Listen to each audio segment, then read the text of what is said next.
Alrighty, we're gonna do the 2019 spec exam, which I should have actually done at the start of today, but accidentally did 2020 first, but it's alright.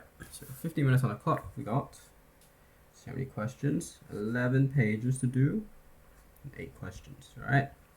Let's get started. So this equal to sine of a plus b plus sine of a minus b. So this will become 3 of pi on 2, 0.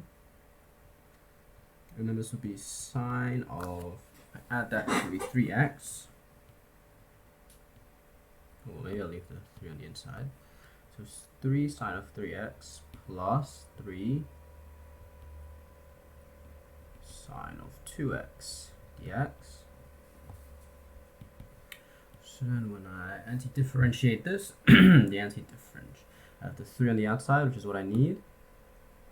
And then the anti-differentiation of sine of x is going to be negative cosine, so negative cosine of 3x, plus I'm going to have 3 on 2, negative sine of cosine 2x. So then cosine of 2x from pi on 2 to 0. Okay, so this is going to be negative cosine of 3 pi on 2 is going to be 0. Negative 0 minus 3 on 2 of negative cosine.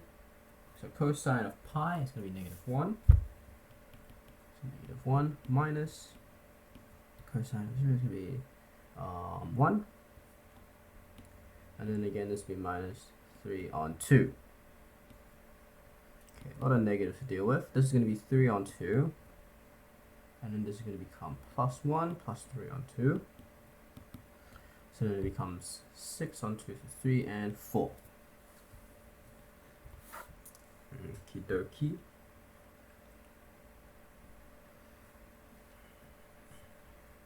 Plus 1, yep, pretty happy with all that. Okay, consider the function p of z is equal to that. So that z of 2 minus I is a factor of p of z.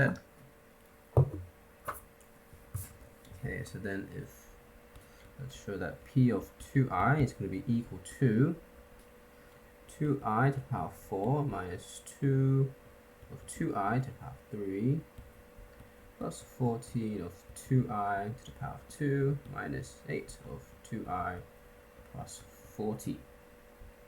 So then it's going to be 2, 4, 8, 16 minus, that's going to be negative I, negative 16i, plus, nope, minus 14 times 4 is 40 and 56.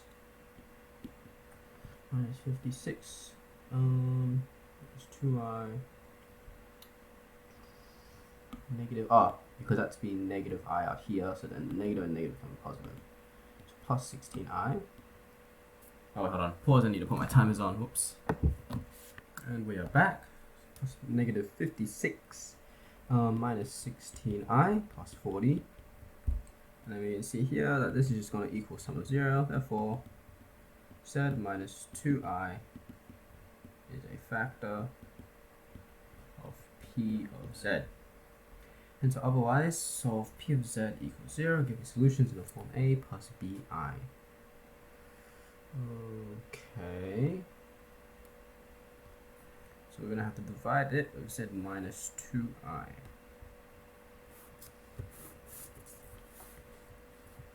So z minus 2i is a factor, then is a factor. And p of z has real coefficients.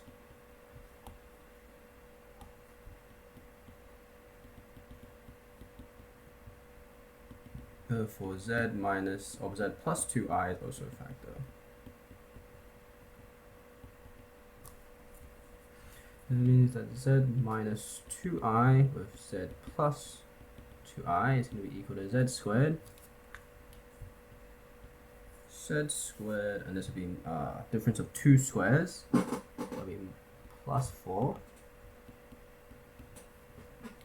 It's a factor.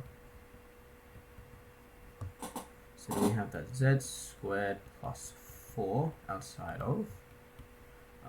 It's going to be z squared plus, let's say, az plus b. It's going to equal z to the power 4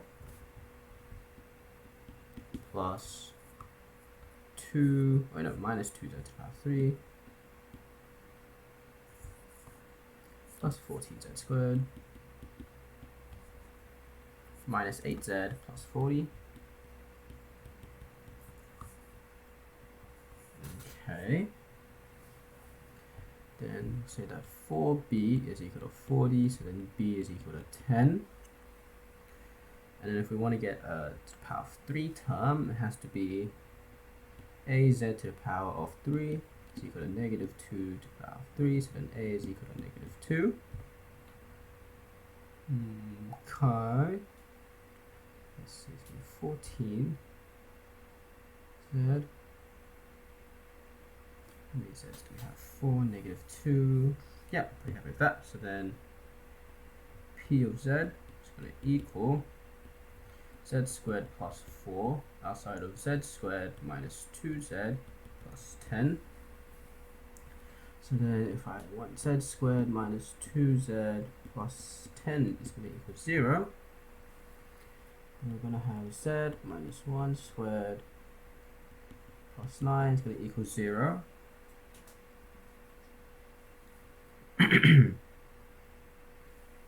So then z is going to equal 1 plus or minus 3i.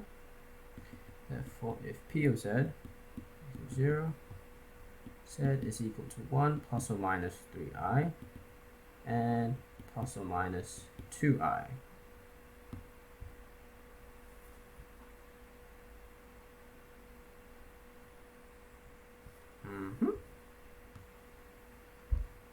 Yep, okay. Given that, determine the values of a, b, and c. So we require that 2x squared plus 5x plus 6 is going to equal a of x squared of x plus 3 plus b of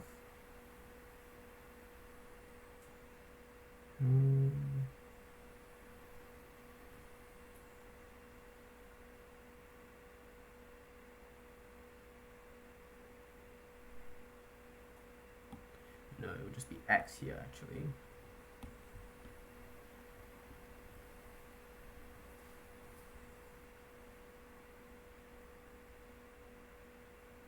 And this will be b of x plus 3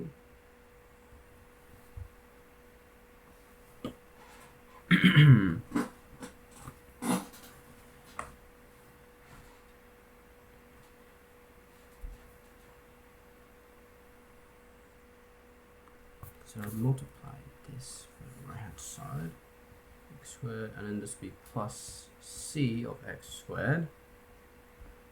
So then that's x equal 0. I'm going to have 6 is going to be equal to 3b. So then b is going to equal 2. And then I'm going to have x coefficient. And have that 2x squared. Sorry, no, 5x. Is going to equal 3ax plus 2x. So then a is going to equal to 1. And then constant. I'm going to have that 6 is going to equal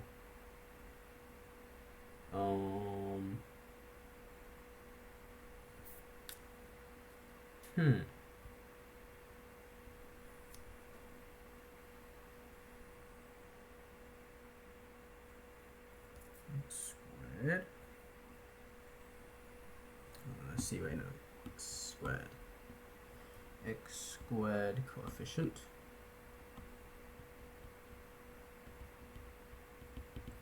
I'm going to have 2x squared is going to equal x squared plus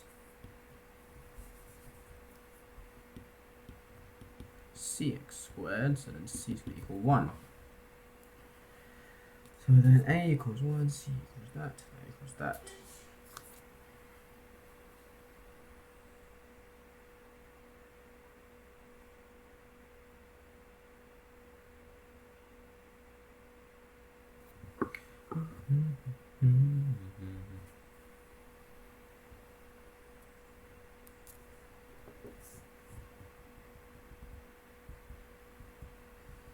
So is this right?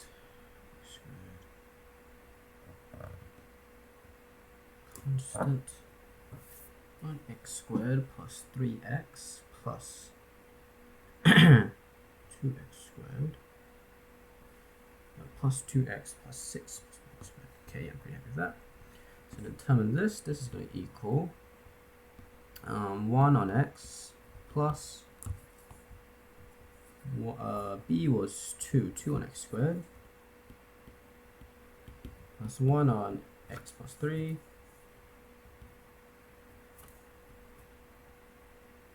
dx. So this is going to equal ln of x plus 2x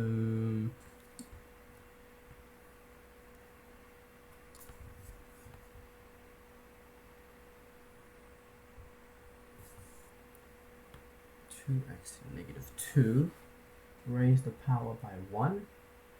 Any power, so negative 2 on x. For some reason I was busy thinking of that as a log. But this will be negative 2 on x. And then plus ln of x plus 3 plus c. Oh my god, it keeps moving. Plus c. That's 2 x to the negative 2. Raise the power by 1. Divide by new power. Yep, okay. Moving along. These functions are such that, all of that.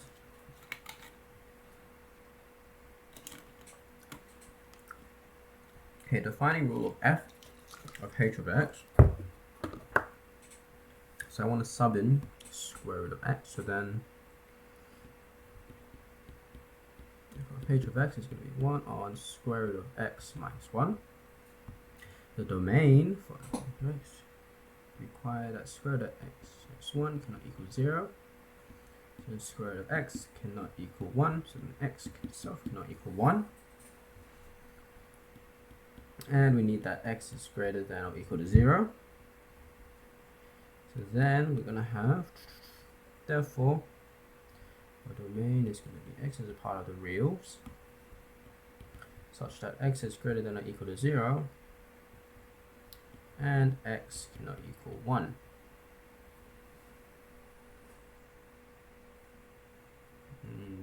Okay. Yep. Okay, and then determine the range for f of h of x.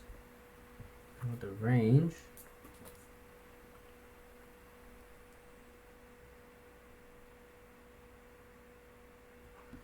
I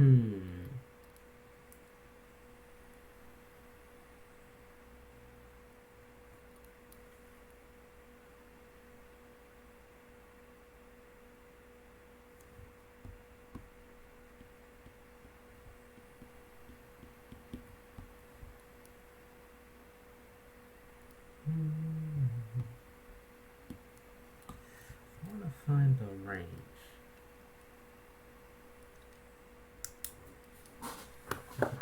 So it cannot equal 0. So y cannot equal 0, definitely. But then it can be negative. And it can be all sorts of negative. And it can also be positive.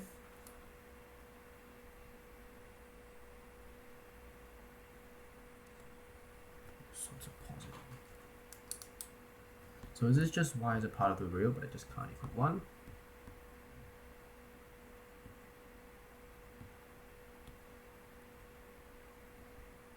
Square root of x minus 1.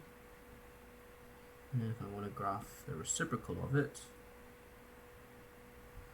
I'm going to have an asymptote there.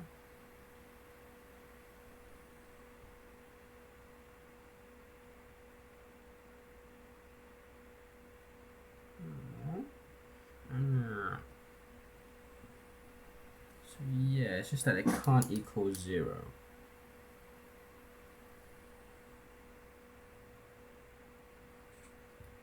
So y is a part of the real such that y cannot equal 0. It could be anything else that they want. Square root of x minus 1.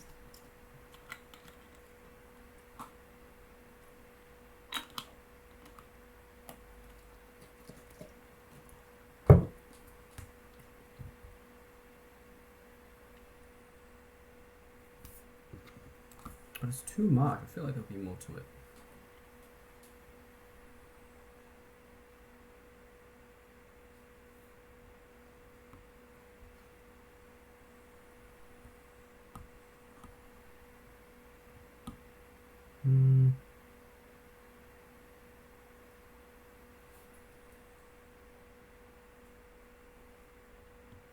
So the root of x. So that's 0, 0. So this is 0, negative 1. Oh, wait, yeah, because if this is 0,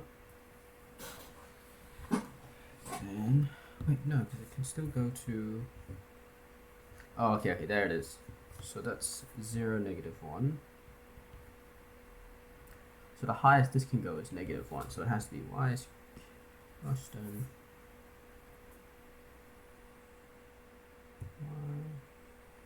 So y has to be lower than negative 1, it can equal, or y is greater than 0. I think that's it.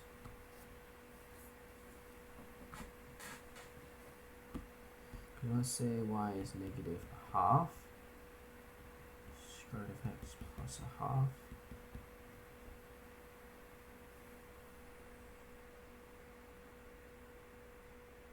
Yeah. Okay. Took me a little while to figure out. So what's the point there? Can't equal.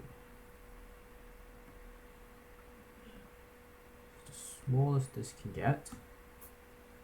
Sorry, the biggest that this can get is 1. Or the most.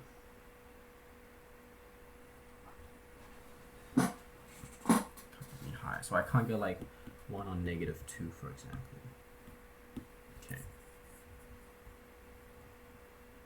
Okay. Then is it true that f of h of g of x is equal to f of x? So h of g of x is equal to h of g of x is equal to square root of x squared is equal to x. F of h of g of x is going to be equal to 1 on absolute value of x minus 1. So, no. Okay, then shown below, sketch the graph of g negative 1. So it needs to be reflected across this. So let's see, we have 0.4, negative 3. So I go negative 3, 4. It passes at 0, negative 2, so we'll go negative 2, 0. And then it passes through 0, negative 3, 0. So 0, negative 3. And then it goes through 5, negative 5, 2, so we'll go 2, negative 5. Something like this. And it curves up and it continues off like that.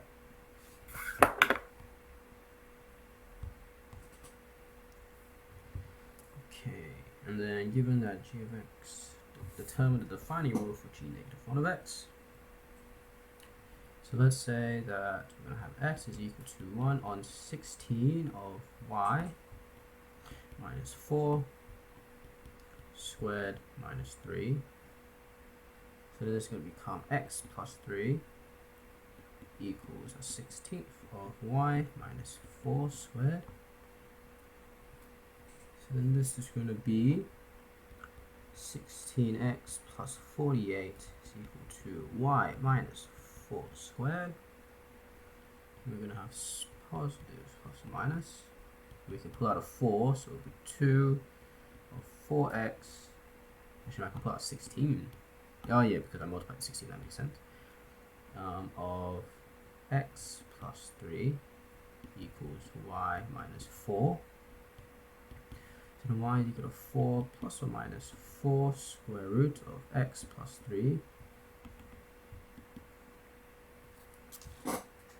And then x has to be less than 4.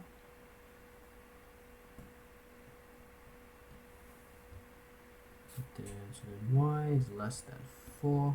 Therefore, y is the negative version of this.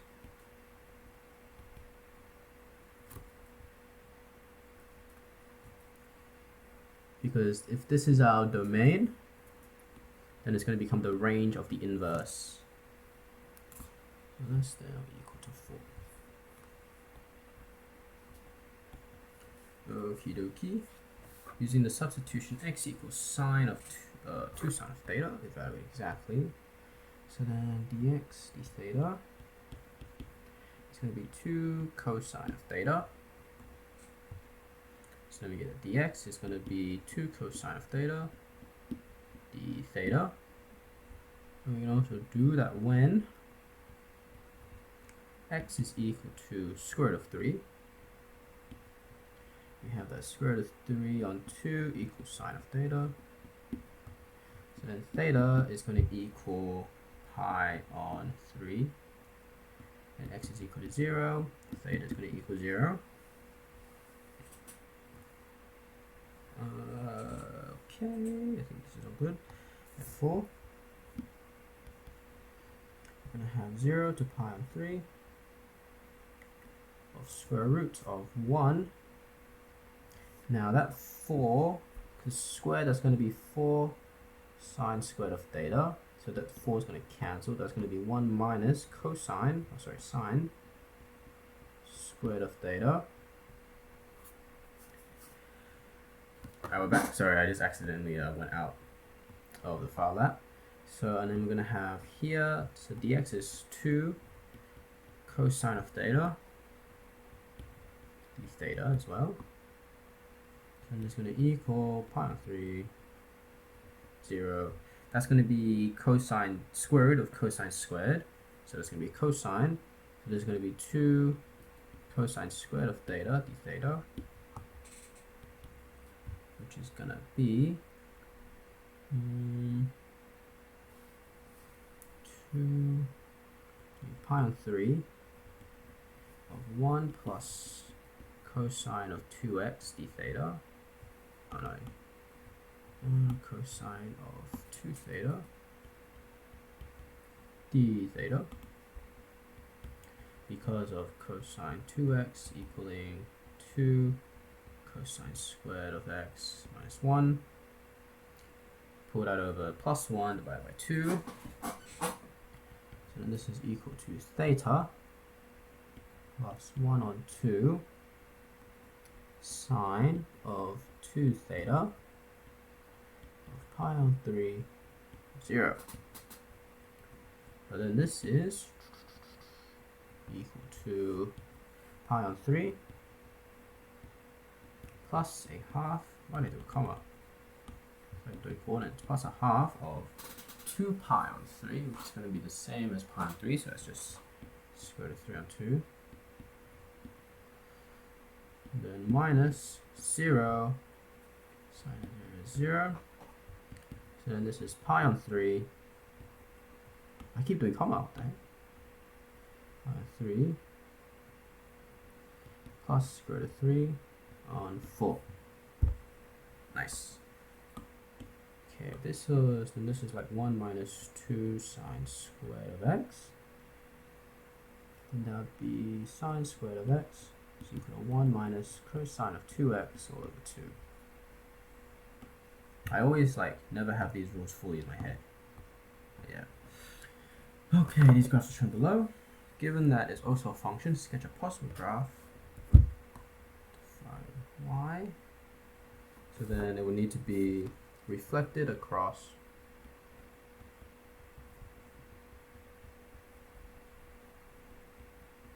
y is equal to x.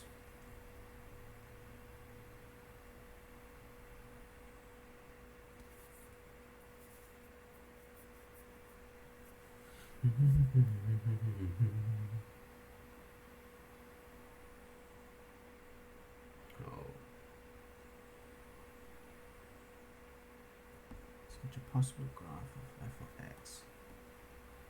Justify answer. Okay, so f of negative 1 of x has to be a function, so it has to pass the horizontal line test. It has to pass horizontal line test.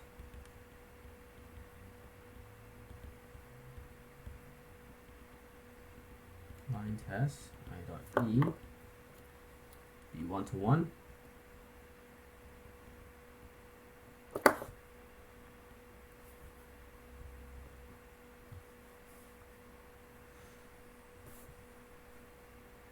Just positive. So let's see. 1 is going to be, wait, no.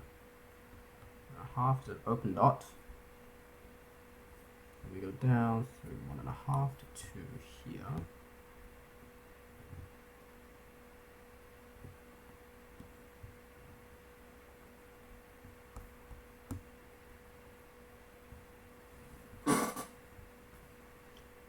Then x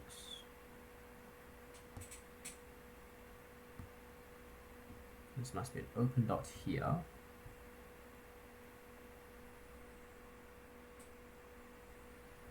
So then it must be -2, -1.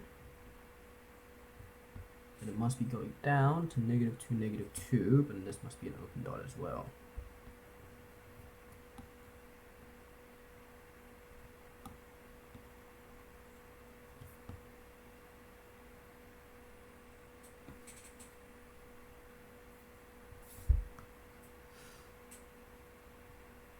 Okay, therefore negative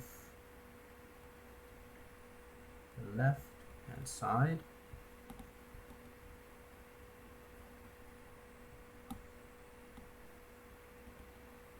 of f of x, like that, must be below axis. Must be negative to achieve f -1 of x. And then the open dot should be correct. So very, very nasty open dot. Alright. Total glass mod from that. So show that the volume is equal to that. So I need x squared is equal to y squared 36 minus x squared. Is that it? X squared y. So then x squared is equal to y squared 36x squared minus x squared to the power of 3y. Then x squared of 1 minus y to the power of 3, which should be plus, equal to 36y squared. So then x is equal to plus or minus the square root of 36y squared, all on 1 plus y to the power of 3.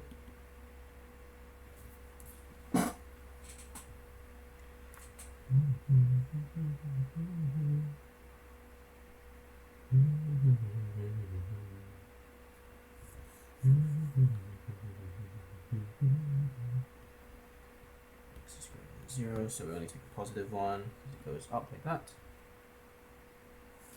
So x is 0, therefore reject x is equal to negative. No, I should rewrite it. Reject that this one. Y squared over 1 plus y to the power of 3.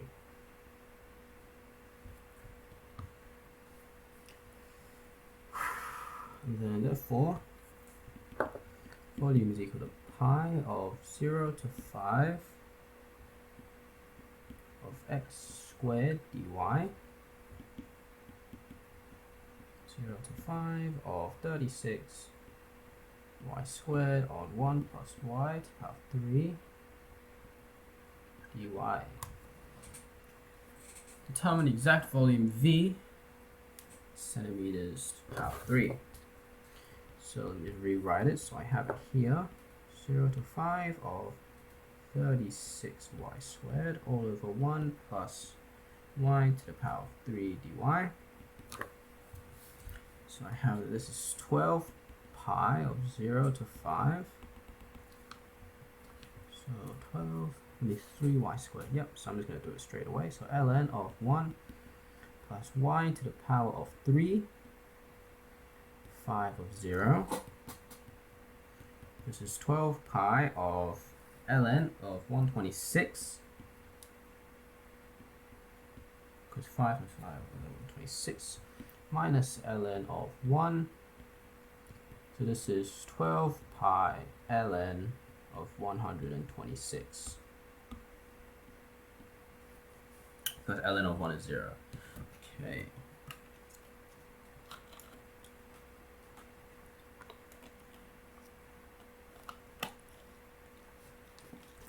That wasn't so bad.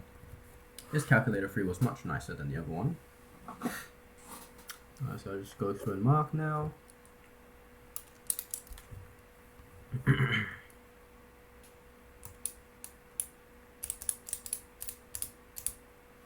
Five times 5 is 25, 100, 125, yep.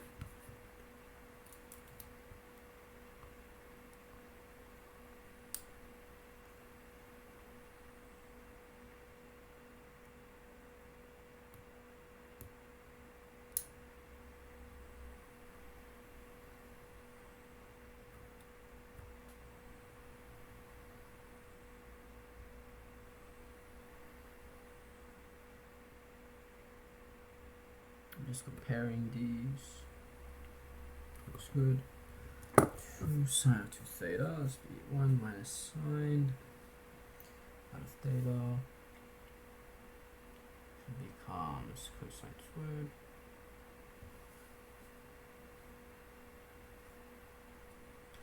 Theta plus. Differentiate that. 2 will be cosine of 2 theta. Theta plus a half of 2 pi on 3 for sine, that is square root of 3 on 2, and then minus 0, minus 0.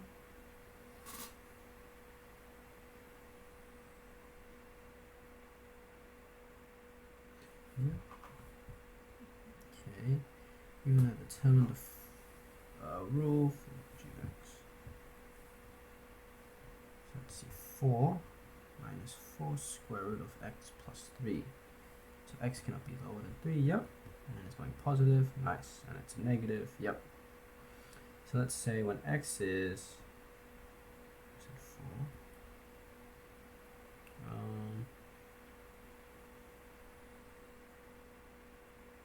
X is 0. 4 square root of. Oh no, when x is negative 2, sorry. X is 1, 4, 0, yep. That's correct.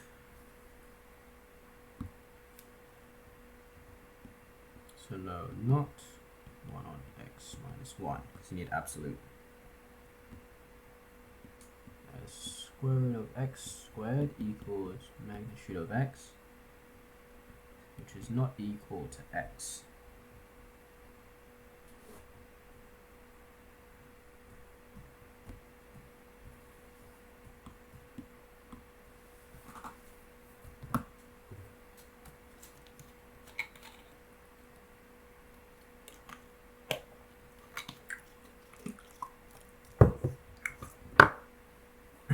X is greater than 0. X can't be 1. X is greater than 0. This can be any small negative number, which means it can be any big negative number, but it can't be any big negative number, because the largest this can be, it still be negative, it's just negative 1. be less than negative 1. It can't equal 0, but can be anything greater than 0.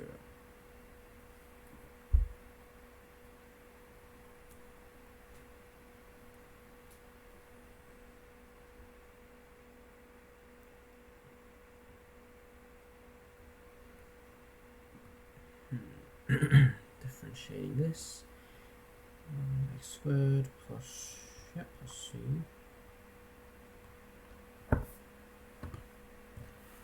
Ax squared.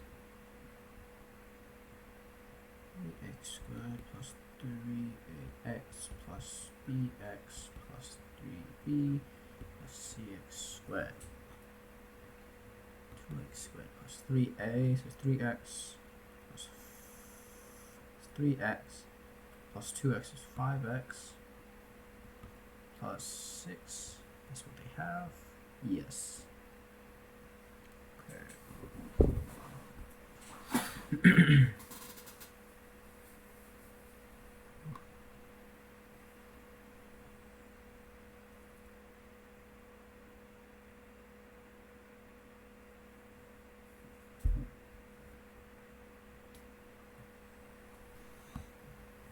So when you have something squared that you can't actually reduce any further, do the rules leading up to it. Okay.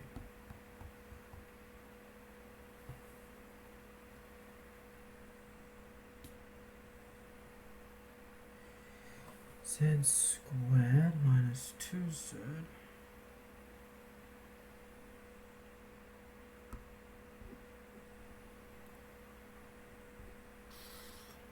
squared minus 4i squared plus 4.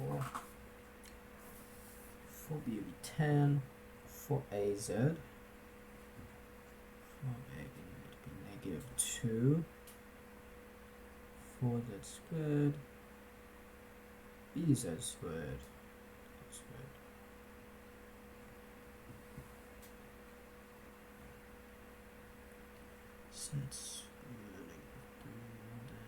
Z is 10, so yep. Negative 2. Completing the square. Like that. Z squared minus 1. Let's see if I did 1 plus 3i. Plus 6i minus 9 minus 2 minus 6i plus 10 negative 8 negative 10 because that's negative 11 11. Yep, okay, so that works. That's definitely the answer. And then plus minus 2i, and then here 2 sine of cosines when you divide by 2.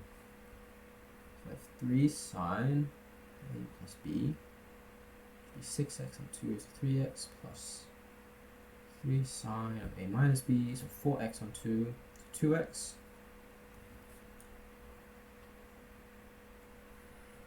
The anti-differentiating that, I have my derivative in front of the 3 sine of 3x. Negative cosine. And on this one, I need to put 3 out. I need to divide by 2 because I want a 2 coefficient. 2.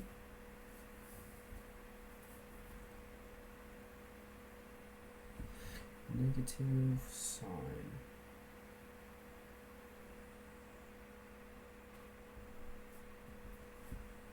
Okay.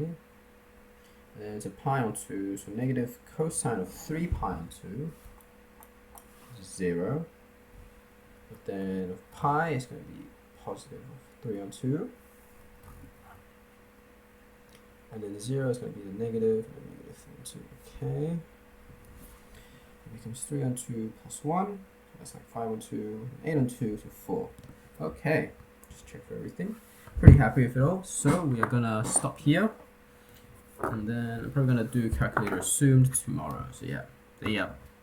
We're back. I just realized that I never did this last question.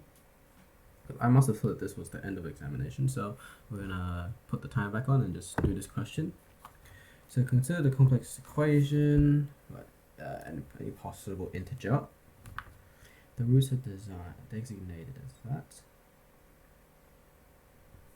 Okay, so then this will be Zn is equal to 1, so Zn equals cis of 0.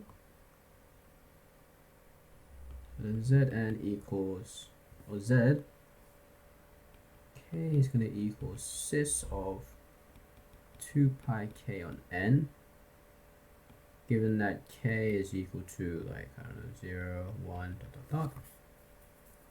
Okay, and if I multiply them,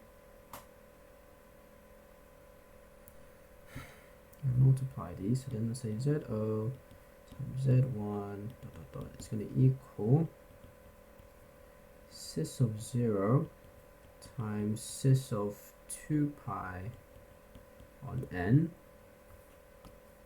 Let's add a few more here. Times Z2 times cis of 4 pi on n dot, dot, dot. And then this is going to happen n times. So then cis of 2 of n minus 1 pi on n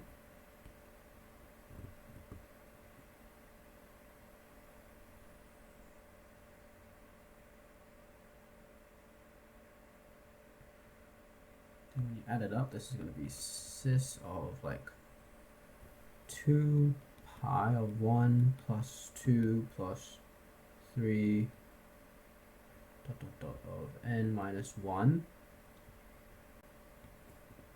all on n to be cis of 2 pi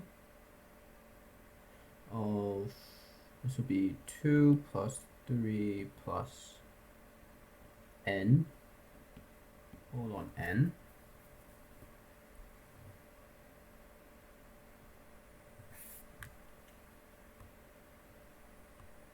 the exact value for the product of the roots.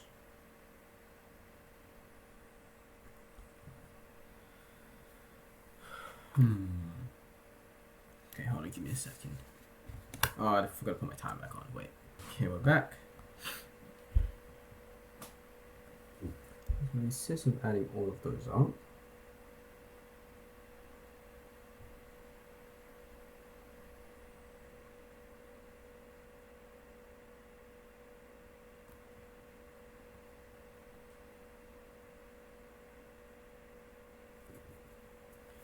Multiply them.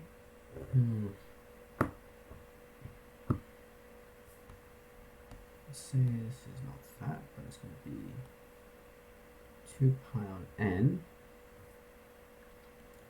of like 1 plus 2, 3, n minus 1. So 2 pi on n, 1 plus 2 plus 3, oh wait no, so 2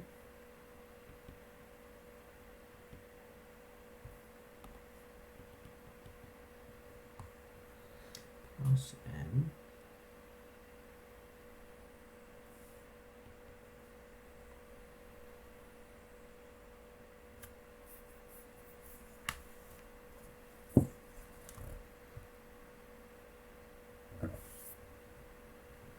so this n and that n could cancel, so let's say that's cis of 2 pi on n of 2 plus 3 dot dot dot plus 2 pi.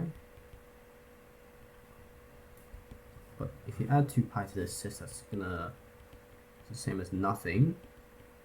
2 pi on n, 2 plus 3 dot dot dot.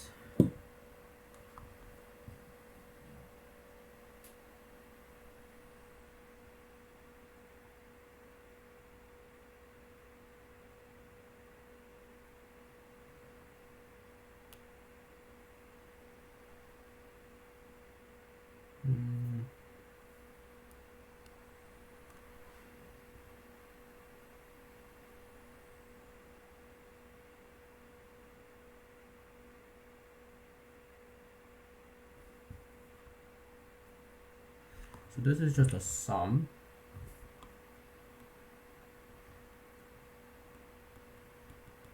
N minus 1.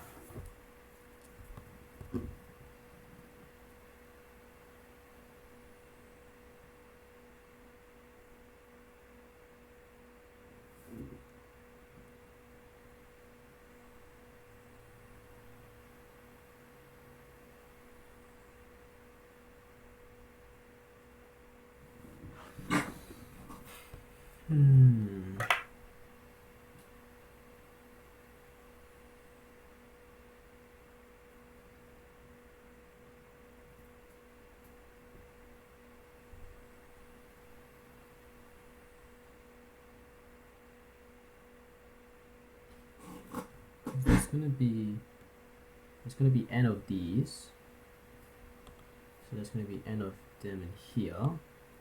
So there's n of them in here. This is gonna be n minus 1 of them.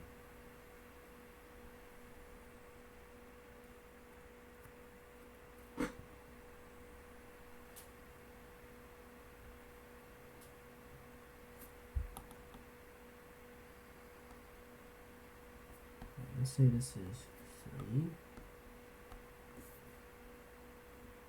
2, 3,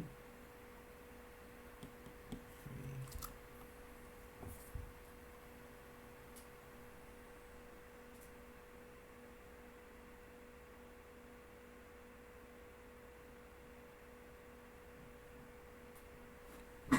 Plus 2 and then n minus 1 is n.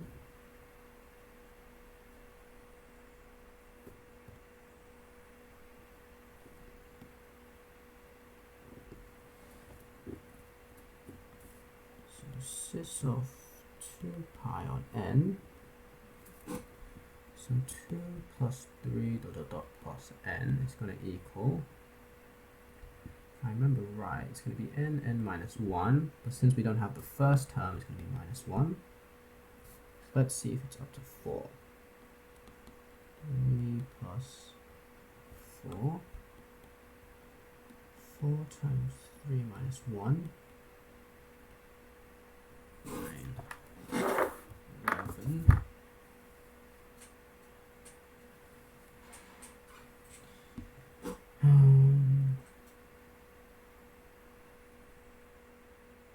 that's on 2.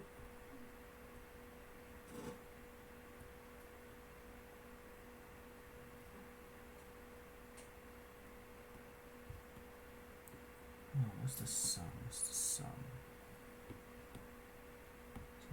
1 plus 2 is 1.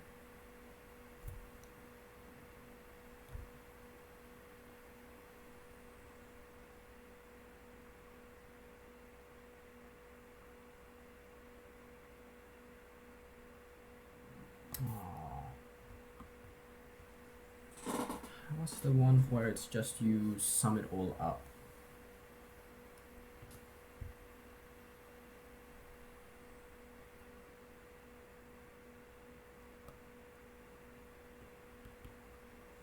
Two plus 3 plus 4 plus n.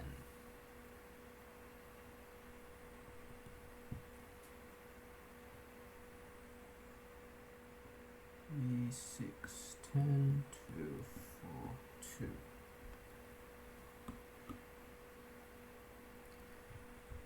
What is it? What is it? It's n minus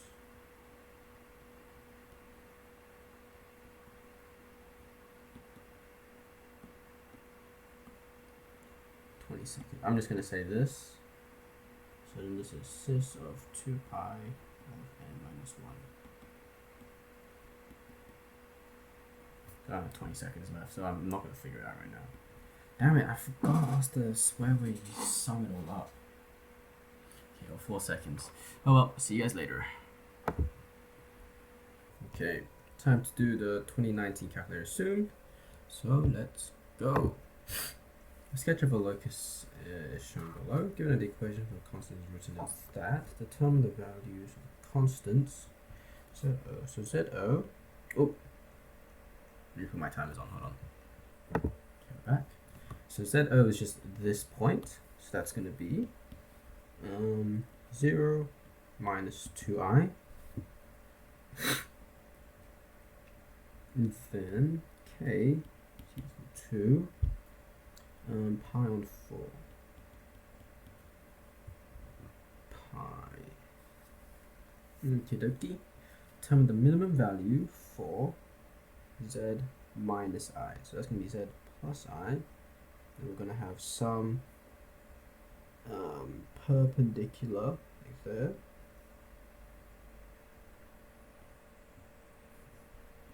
So that's going to be the magnitude of z minus I.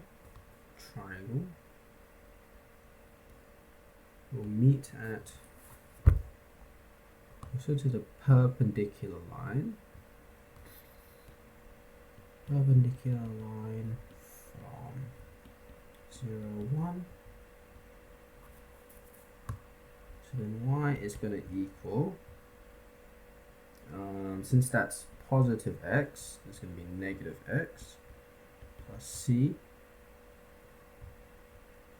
And then, so tang or perpendicular. So meet. Wait, no. Y equals plus 1, so meet at 1x plus 1 is going to equal x minus 2.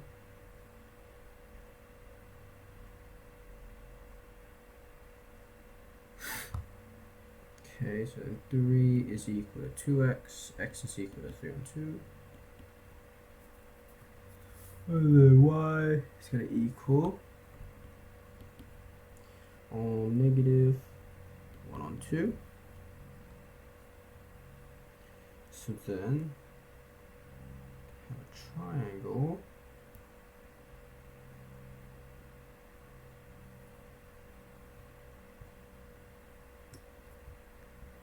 So we have a triangle here, height of 3. This is going to be, let's say this is some k. K is going to equal the square root of 3 on 2 squared plus 3 on 2 squared.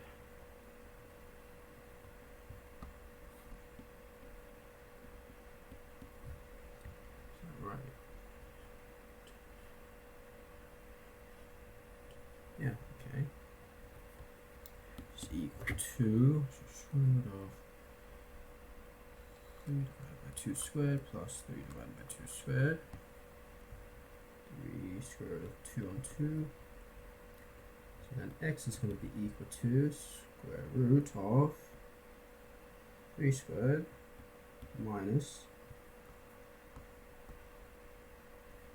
3 square root of 2 on 2 squared.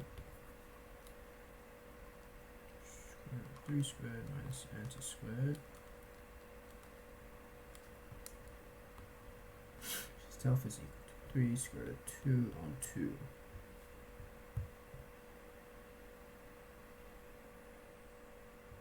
I think, wait, I could have just gone straight from here to here, I think. Oh well, it's fine. So your minimum value, therefore min of z minus I minimum is equal to 3 square root of 2 on 2. The slope field is given by that. Calculate the value of the slope fluid at 2O. So then this is equal to dy dx equal to 2 over 2 times 0 plus 2 is equal to 1. Diagram. Draw the solution curve that contains the point 2O. So you probably want to drop down a bit.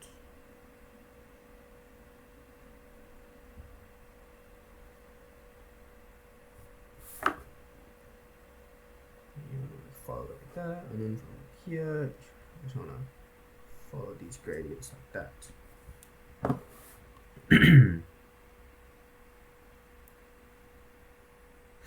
Okay.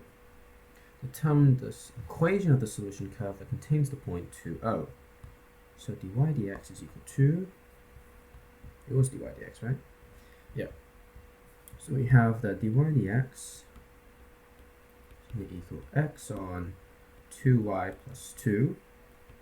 So then if we multiply across, so dy is going to equal x dx. It's going to be y squared plus 2y.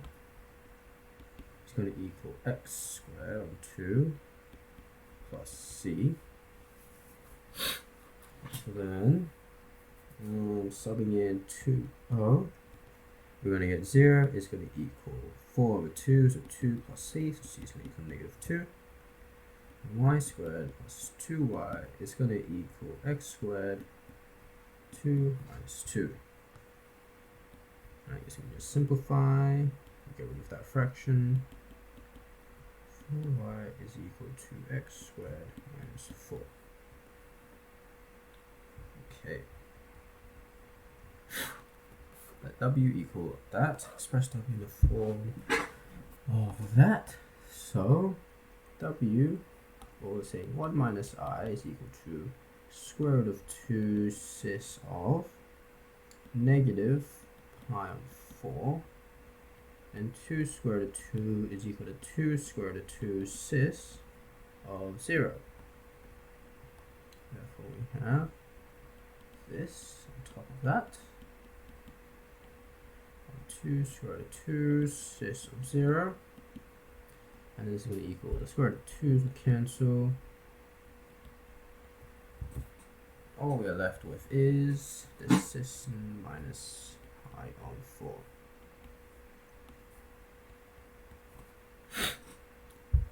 Complex number z is represented in the Argand diagram below.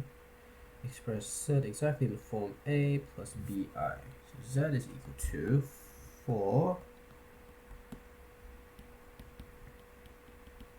cis of 1, 2, 3, 4, 5, 6, 7, 8, 9, 10, 11, 12. And it is 6, 7, 8. So 8 on 12. 8 pi on 12 or 2 pi on 3. Oh god.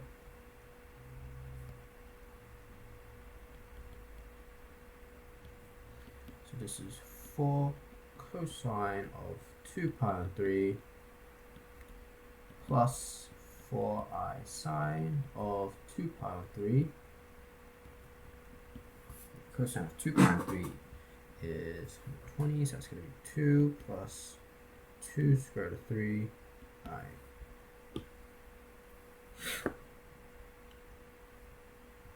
Square root of 2.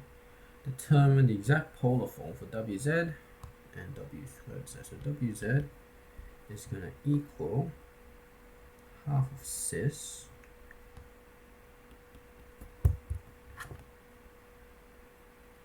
let me see complex to polar. We have 1 minus I 2 square root of 2 half of cis negative 4 pi, okay, and then 4 cis of 2 pi on 3 is, oh yes, because it would be negative for the cosine.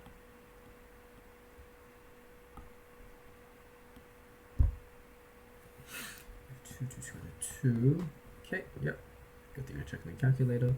So this is cis of negative pi on 4 times 4 cis of 2 pi on 3. This is going to be 2 cis negative 3 and then 8, so 5 pi on 12. Let's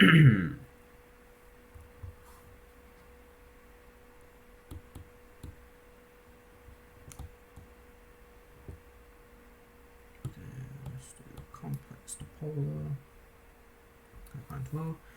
And W squared of Z is equal to 2 cis of 5 pi on 12 times a half of cis of negative 4. So this is just equal to cis of times 3, 2, so pi on 6.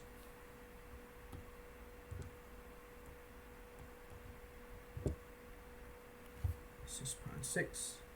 On the Argon diagram, plot the positions for WWZ labeled clearly. So 2 cis, pi on 5 on 12. So this here would be WZ. Gotta go 1, 2, 3, 4, 5, and 2.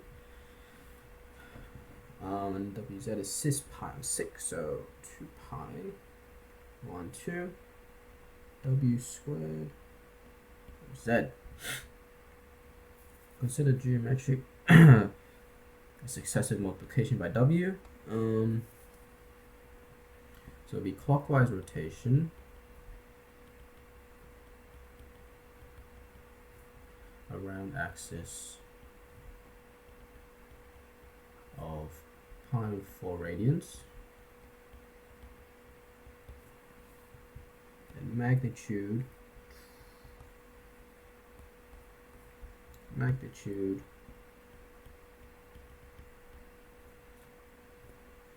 of complex number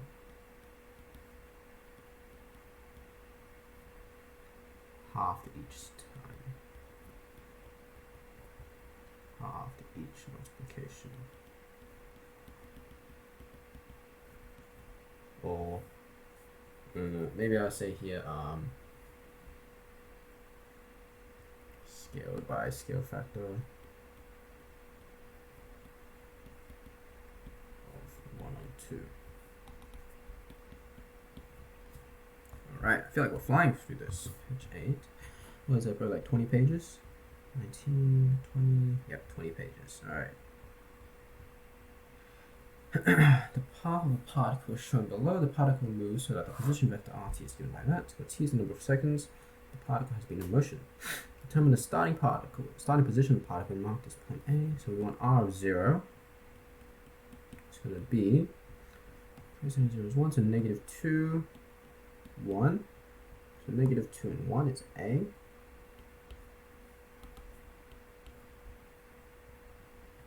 Determine the initial velocity of the particle and illustrate this in the diagram below. Above. Okay, so V of t is going to equal d dt of R of t. So then cosine is going to be negative sine, it's going to be 1. So it would be sine of t on 2. And this bottom one would just be cosine of t.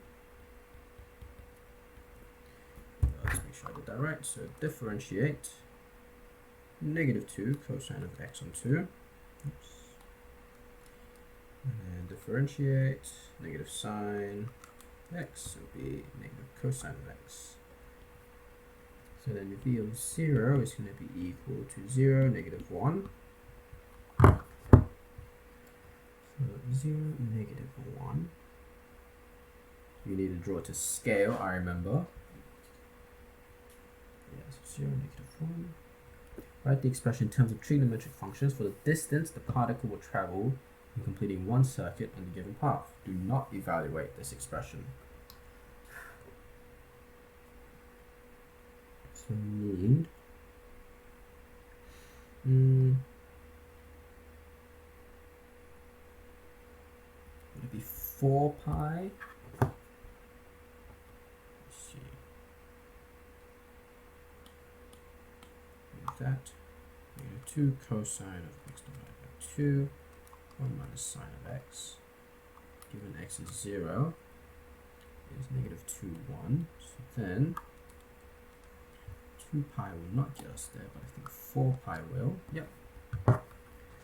So t equals, so t whole trip is equal to 4 pi. So then distance will equal, we have 0 to 4 pi of v of t. So it will be square root of sine of 2t sine, oh no, I put the square on the other side, t on 2 squared plus negative cosine of t squared, let's do dt. Determine the Cartesian equation for the path of the particle. So x is equal to negative 2 cosine of t on 2, and y is equal to 1 minus sine of t.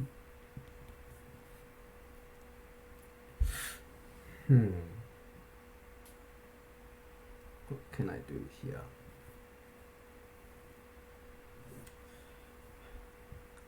What if I said that this sine was 2x? So 2 sine of t on 2 cosine of t on 2. I think that will work. So sine of x given x is equal to 5. And do 2 sine of x on 2 cosine x on 2 given x is equal to 5.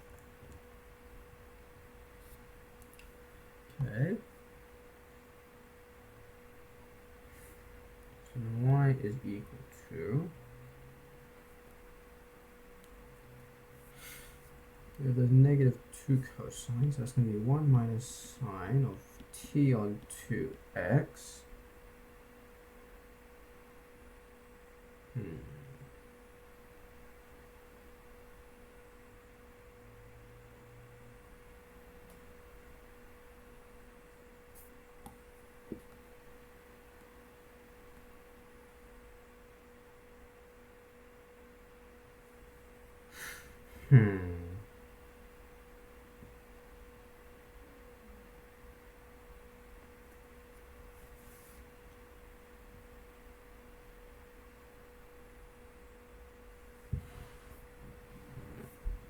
Plus t on 2x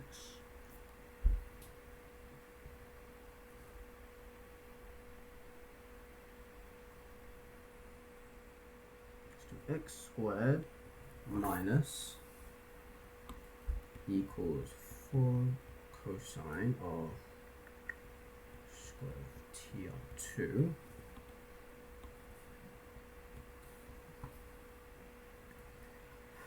and then 1 minus cosine, so let's do x squared on 4 is equal to cosine squared of t on 2. Then let's add 1 to both sides, but then we'll take this away here. It's equal to 1 minus x squared on 4. So we have sine squared of t on 2 is going to equal 1 minus x squared on 4. Sine of t on 2 is going to equal the square root 1 minus x squared on 4. Okay, then I can just sub this in here. So equals 1 plus x square root of 1 minus x squared on 4. So can I graph this? Graph. 1 plus x square root of 1 minus square root x squared on 4.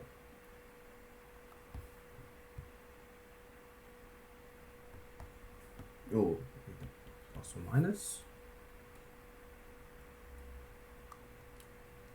Looks like it'll be right though.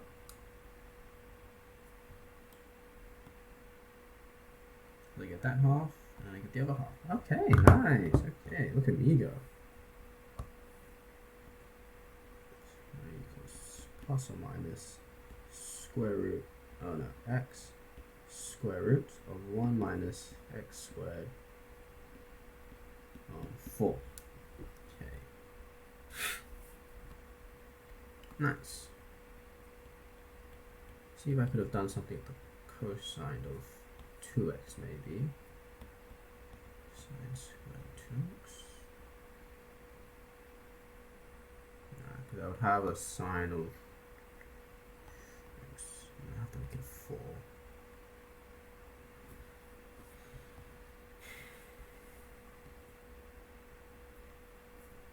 Okay, Oh, that was pretty good. Pretty happy with that.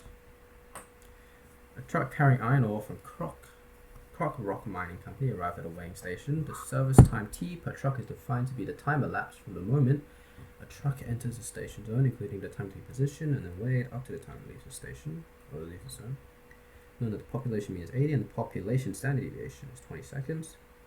Take the distribution of the sample mean service per truck for 100 trucks.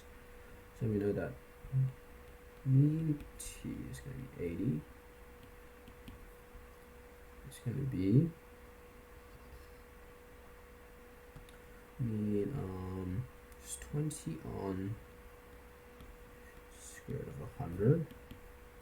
Oh wait, I gotta write normal distribution as n, which is 100, greater than 30. And so sample size is large.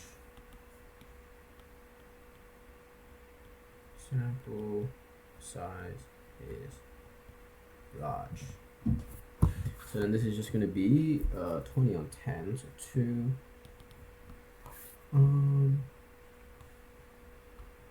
We'll say that the mean of t is approximately a normal distribution with 80. So mean and 2 squared is our variance. What is the probability that the sample mean service would be more than 83 seconds? So probability of t greater than 83 is equal to normal CDF of 83 to infinity of, it was 2 and 80. So we'll see if 83 to infinity of 2 of 80. Very good. 0.0668. Suppose that more than 100 trucks are weighed. How will this affect your answer to part B? Explain without recalculation. So then, as n increase,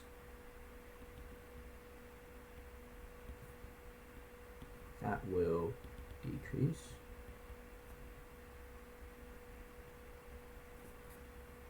Therefore,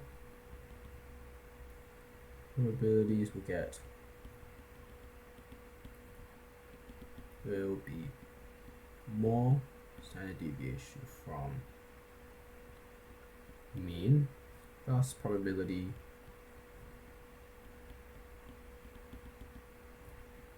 will decrease. Let me just check this. So if I do, like, say 20 square root of 200 and I use this as our new standard deviation, so 1.414. Yeah, okay, decrease. So probability will be more standard deviation from the mean, probability will decrease.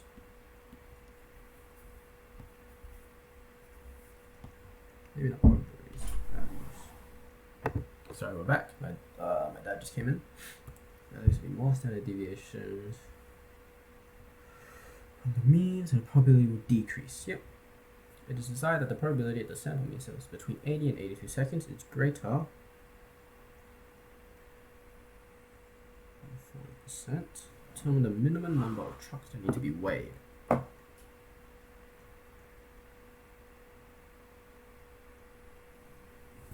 you want the sample mean to be 80 and 82.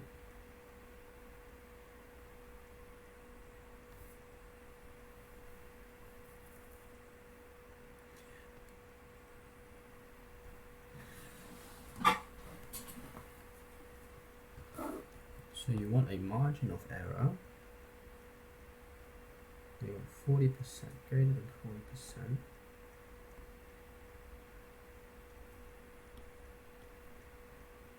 So let's say probability of k is going to equal some z. That's going to equal k is going to equal to 0.4.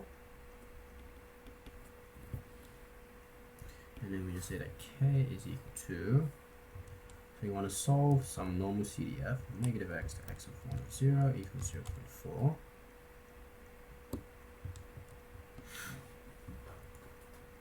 So this is 0.5244. Therefore, so that's my Z score.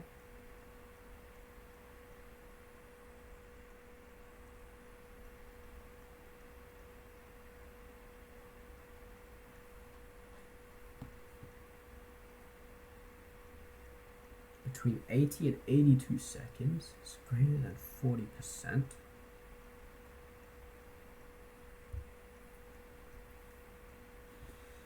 But the population mean is 80. So let's say this is actually just there. And this is just 0 to x is equal to 0.4. So this would be 1.2816.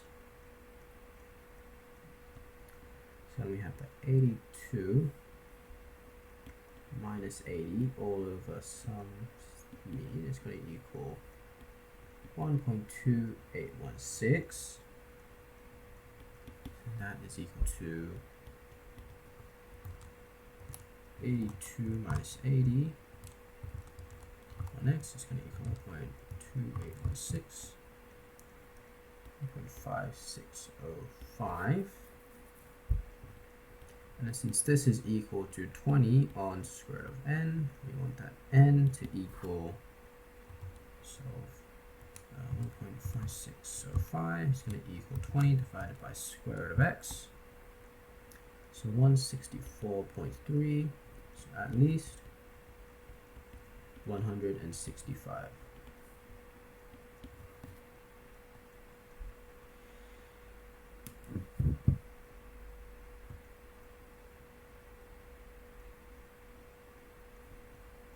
Okay. Page 12. A random sample of n commuters in Melbourne in August of 2018 found that the average time to commute to work was 40 minutes. Repeated sampling indicated a standard deviation of the sample mean was 3 minutes. Determined 90% confident interval for the population mean commuting time to work. Correct. To that. So that's going to be a 40 minutes.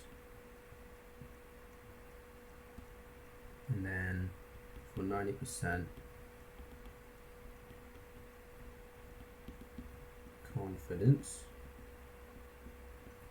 K is going to equal 1.645. So the margin of error is going to be equal 1.645 times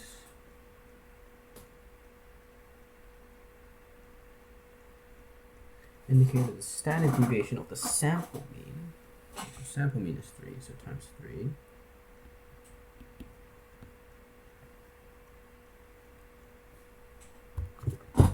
This is 3 times 1.645, which is 4.935. Therefore, we have 40 minus 4.935, and I wanted to correct 0. So 35.07. So mu is not equal to 44.94.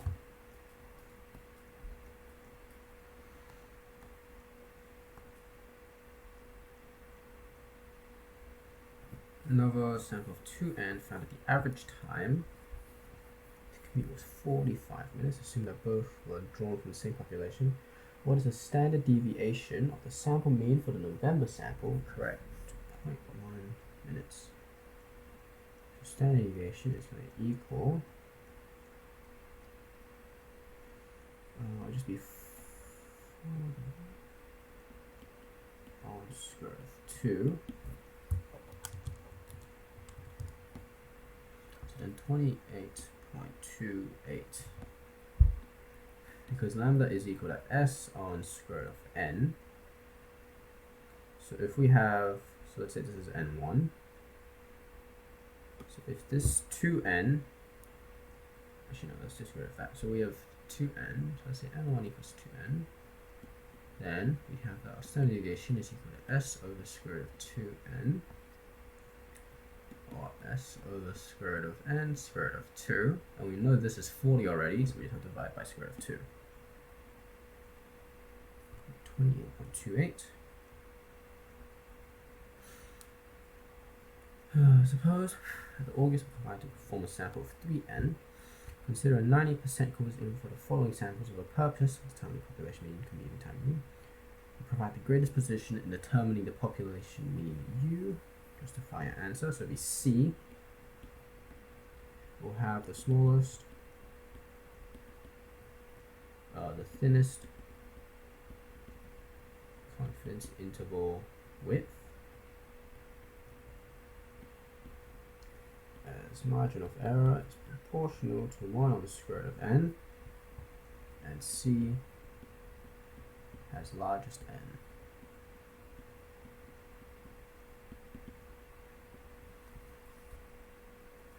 Thus, margin of error will be smallest.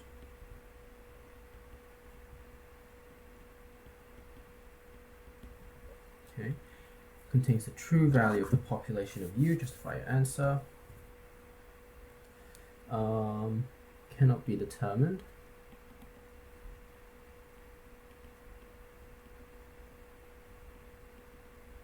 Due to inherent randomness. Due to, they said inherent nature of random sampling.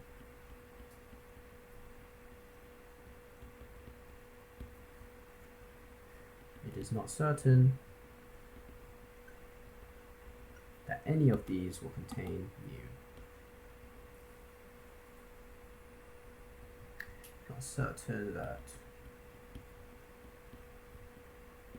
any of the confidence intervals will contain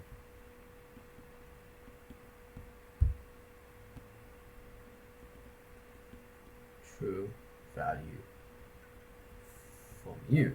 Okay, page 14. Determine a vector that is normal to the plane I. So let's rearrange this. We'll just get negative 2x minus y plus z is equal to 4.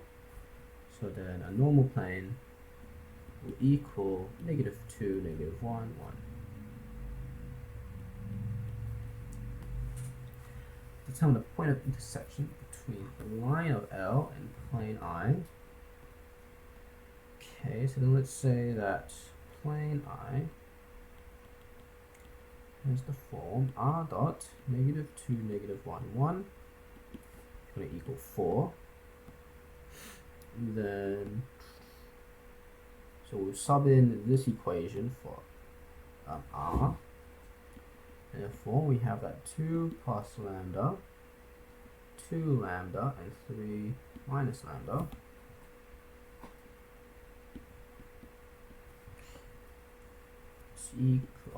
Dot negative 2, negative 1, 1 is going to equal 4.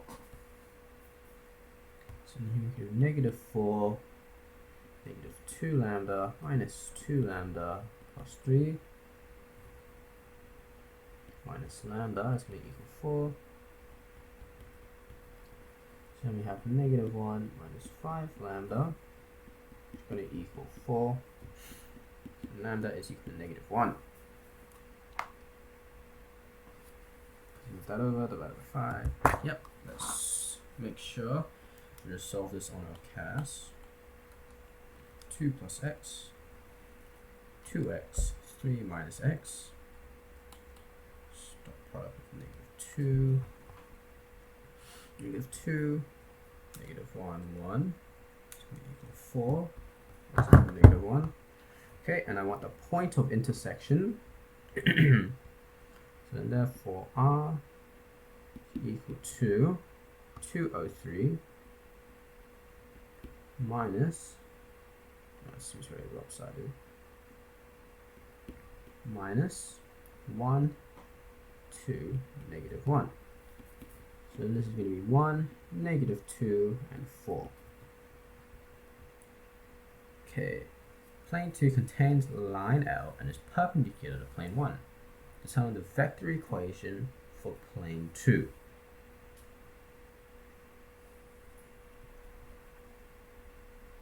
And it is perpendicular to plane 1.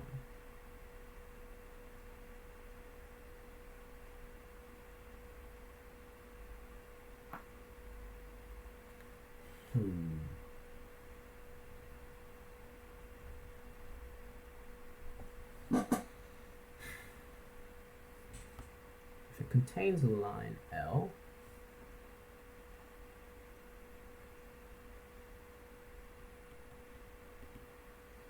so let's say R is equal to sum ABC plus lambda of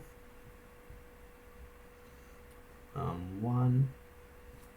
Oh wait, no, we can do that 203 contains line L, so 203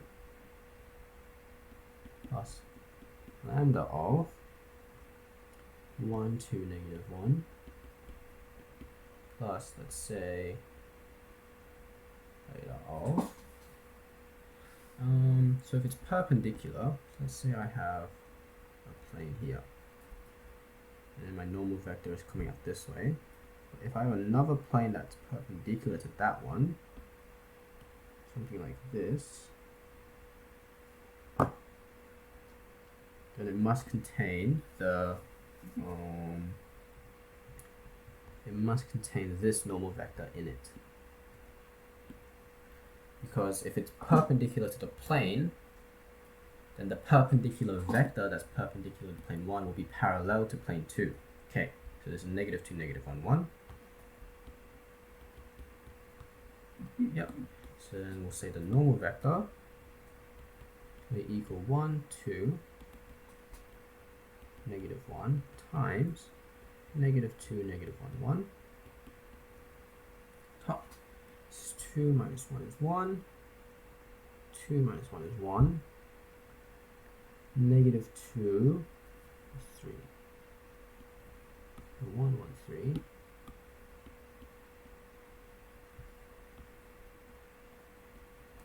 So let's see. If I do vector cross product of 1, 2, negative 1 and negative 2, negative 1 and 1, 1, 1, 3, and 4 are plane 2 will be R dot 1, 1, 3 is equal to 203 because it contains this point 1, 1, 3. So then, and this is vector equation. Vector equation. I've been caught out too many times when it says Cartesian equation. So 113 equals 2 plus 9, so 11. I say here parallel to direction of line and normal to plane 1. The normal of plane 1. Oh my god, what is happening with my toolbar up here? And normal of plane 1. Okay. Sphere S has that vector equation equals square root of 35. Determine whether L is tangent to the sphere at S. Justify my answer. So I just have to sub in line L. So 203. So R is equal to 203 plus lambda of 1 to negative 1. So then let's sub this in. So we have 2 plus lambda, 2 lambda, 3 minus lambda, dot, oh wait, minus,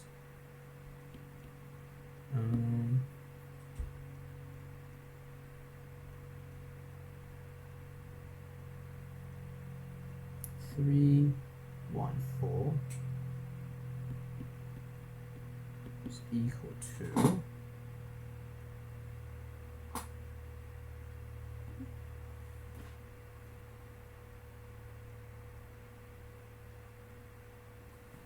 wait a minute.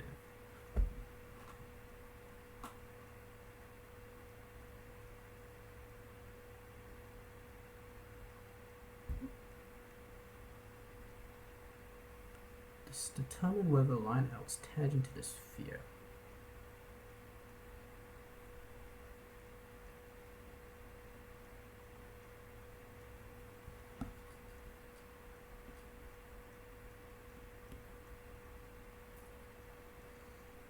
So then is this going to be lambda minus 1, 2 lambda minus 1, negative lambda minus 1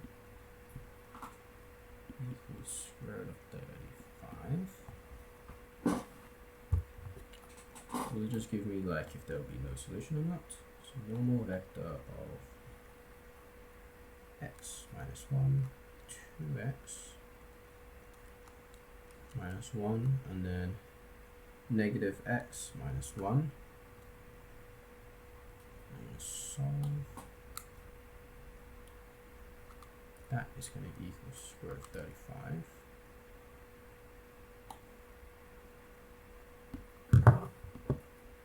Tangent to the sphere S. So I have, oh wait, no, okay. So I have that lambda is equal to negative 2 and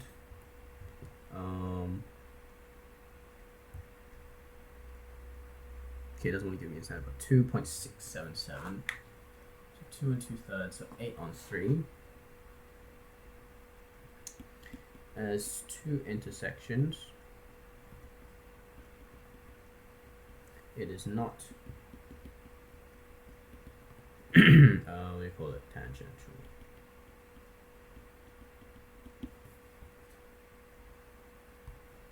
Is that on? It is not tangential.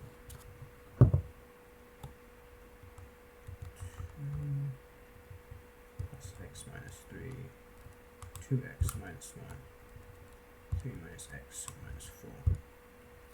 Make sure I get the same answers.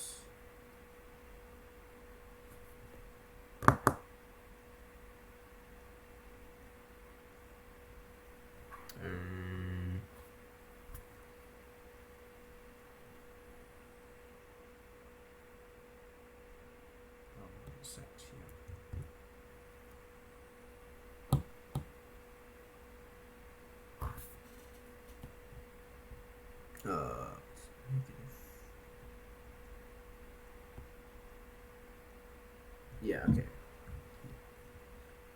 In Australia, the killing of humpback whales was banned in 1963. At the end, population migrating off the coast was 30,000. Assuming that the population had been increasing at an instantaneous rate equal to 10% of the population, estimate the end of 1963.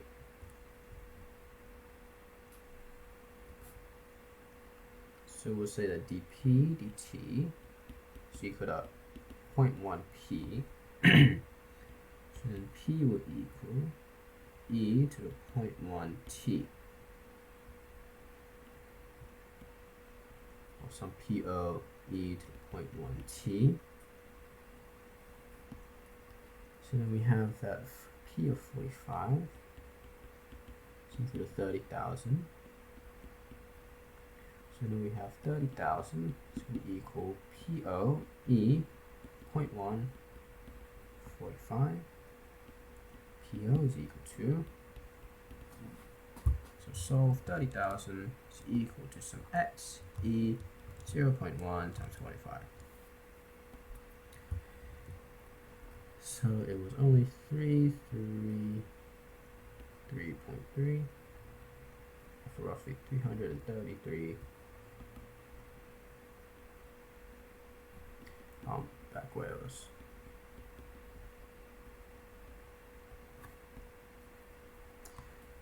Instantaneously, 10% of the population.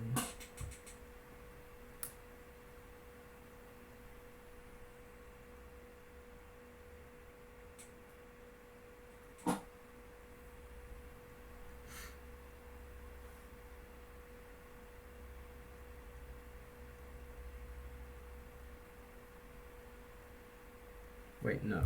2018 minus 1963 is 55 years.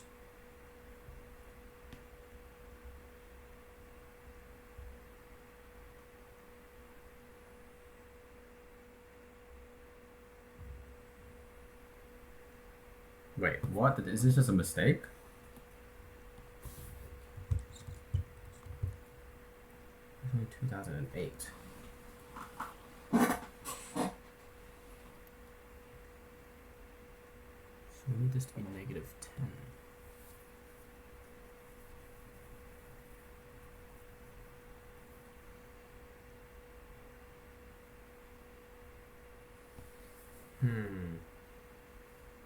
Because 45 years ago would only be 73.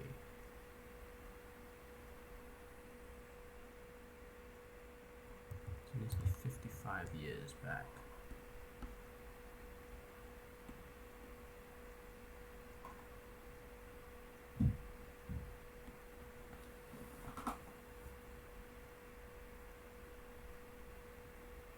I'm not sure if I'm gonna play this game with spec.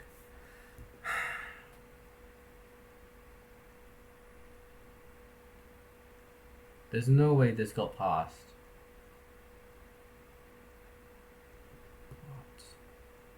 It was banned in 1963. 45 years later. So P45 is 30.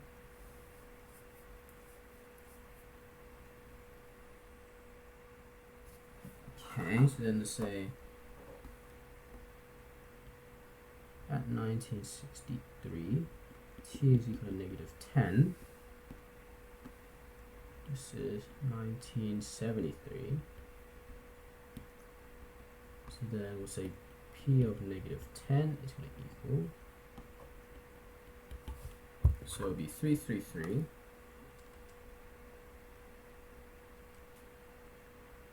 E to -0.1 -10. So it's 122. 5.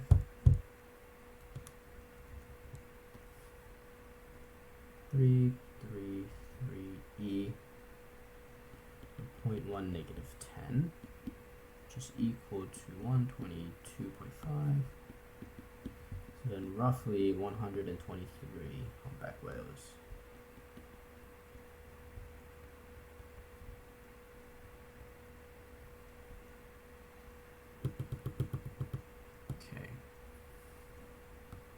To model the growth of the population from the end of 2018, a marine biologist suggests that the rate of population is modeled by that. The biologist redefines PO and T at the end of 2018. Determine the values of the constant A, B, and C. Okay, so A is going to be dP dt. dP is A.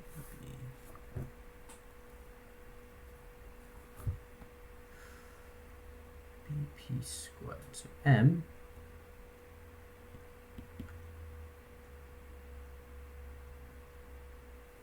A over B is 0.1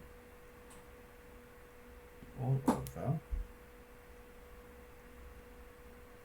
1 on 700,000.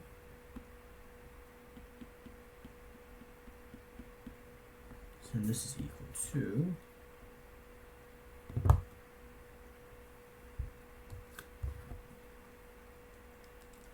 I'm using right now that dP dt is equal to AP minus BP squared, and then M is going to equal A over B, where M is the maximum, so it's going to be our A here. So I hope I'm not going to get my variables all mixed up.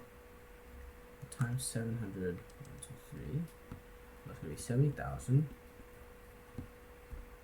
B, which is, okay, I'll do that later. C is going to equal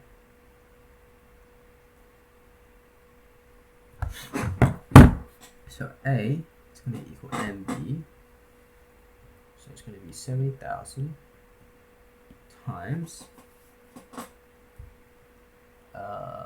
B, so 1 on 700,000, so this is going to be 0.1. And then, so then I'll be, so then P right now is 70,000, all on 1 plus B, e to the -0.1 t.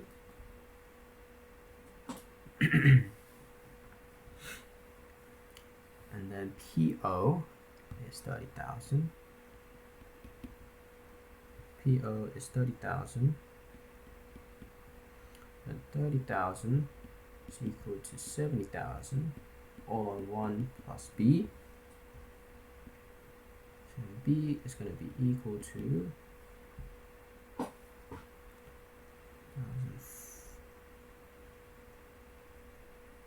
am I being stupid? 30,000 divided by that, 4 on 3.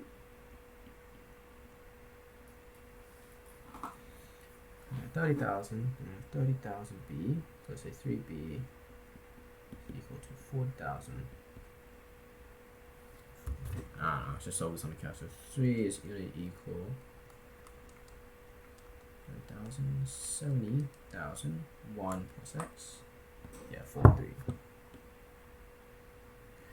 And P of T is going to equal 70,000 all on 1 plus 4 on 3 e to the negative 0.1 t. Okay. So here A is 0.1 and then 1 on 700,000. So then my maximum value is that 0.1 divided by 700,000.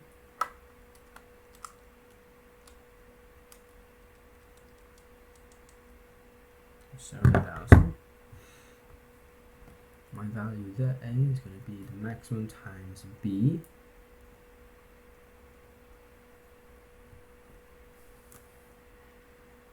Okay, and then that is going to be so that, okay. 7 on 3, 17,000, 3,000, yep. Hence determine the year which the population will reach double, estimated at the end of 2018.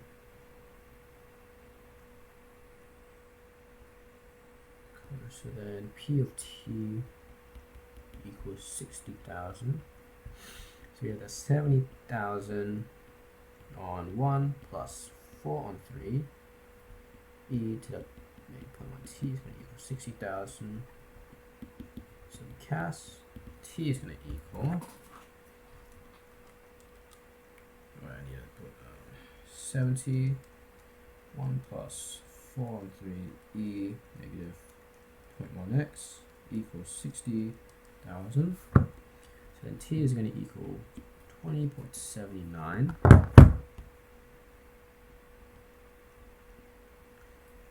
20 years after this is going to be 2038. So then during 2039.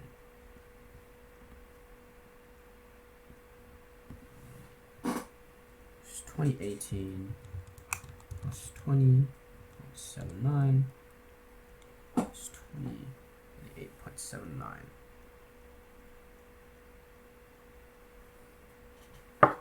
Because if it's like, if T is 1, then we're at the end of 2019. So if T is 20, we are at the end of 2038, but we have 0.79 left over. So we're going into 2039. Take the major difference in the variation in part B, compare that in part A. In part B,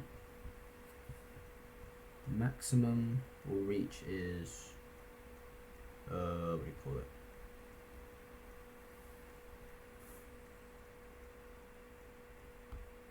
So in part B, the maximum, well, there is a maximum population, I'll put in brackets, of 70,000 whales. While in part B, or in part A, the population can grow indefinitely.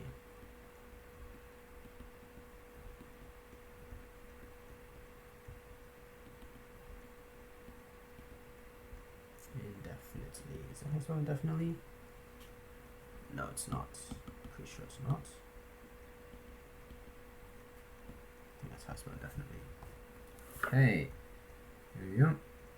The Ferris wheel has a radius of 80 meters and rotates in an anti-clockwise direction at a rate of 1 revolution every 72 seconds. The Ferris wheel has 16 cars that are equally spaced around the wheel as shown in the diagram. The coordinate system is set up so that the center of the Ferris wheel is at the origin and the ground has the equation -80. Passengers begin their ride when a car is positioned at 0, -80. Consider a passenger in a car at position P. Where's the height? Okay, so then d theta dt, we're going to do a full revolution in 72 seconds. So this is going to be pi on 36 rad per second. Given that y theta is equal to that, explain why acceleration, oh no, alpha is equal to that. So let's say y of theta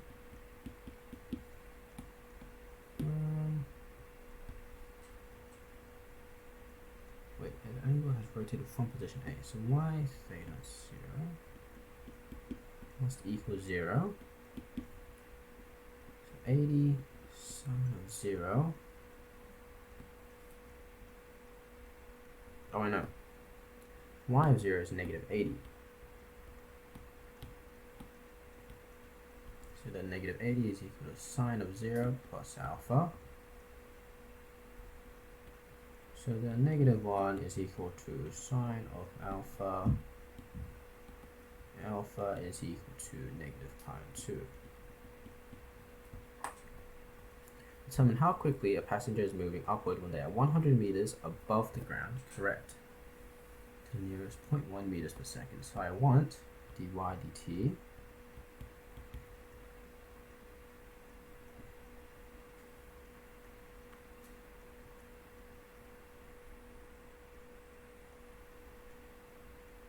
that would be how quickly they are moving, right?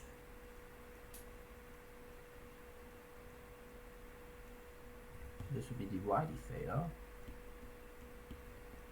dt, and then y of theta is equal to 80 sine of t minus pi/2.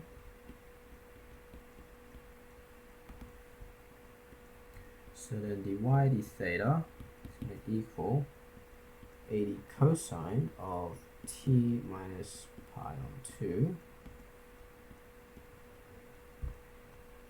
And they are 100 meters above the ground. So say y of theta, let's solve 80 sine t minus pi/2 equals 100.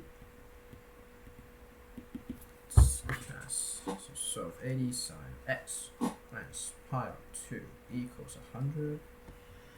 T is, oh god, I don't want complex. No solution. Oh yeah, wait.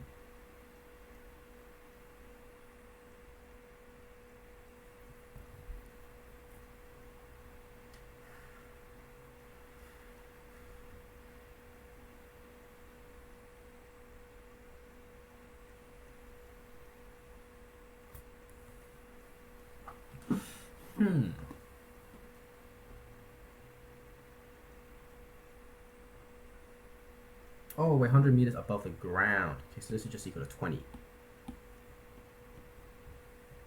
Yeah, because we start at -80. So if they're 100 meters above the ground, like let's say at P, then this is only 0. So that's 20. Okay. So solve this is equal to 20, please. Ooh, I get oh my god, so 1 plus, so t is 1.823.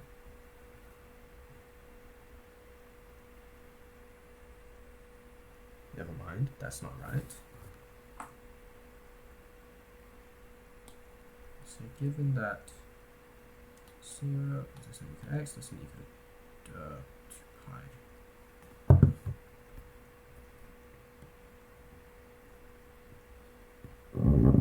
Quickly, passengers moving upward. Oh, halfway.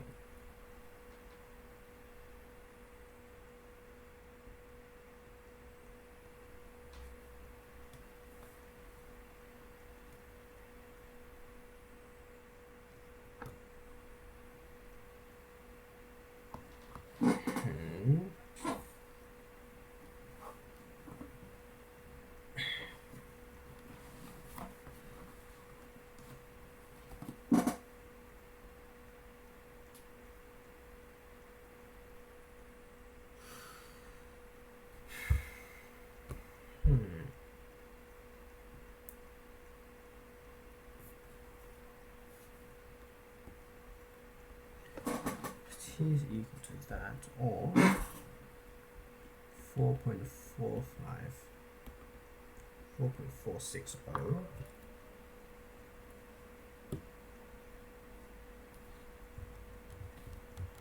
AT, I'm going to graph this. AT sine of x minus pi on 2. We have 20.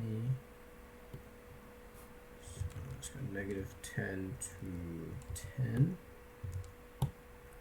My minimum will be negative 100 to 50. Let's graph this, please. So analysis, intersection. 1.8. And they're moving upwards.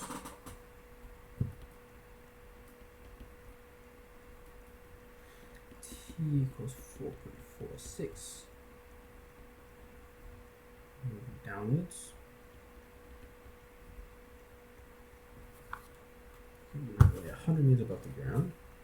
Therefore, so we use T equals 1.823.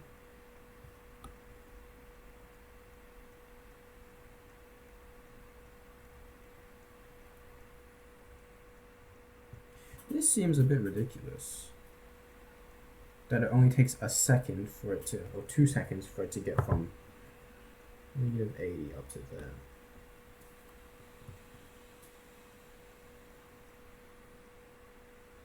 Oh no, because that's theta. Theta. Not T. Okay. So theta equals. Ah, that's what I was missing. So then T is going to equal theta. Let's just do 1.823 all on pi on 36. So this will give me the proper thing. Wait, do I even need the time?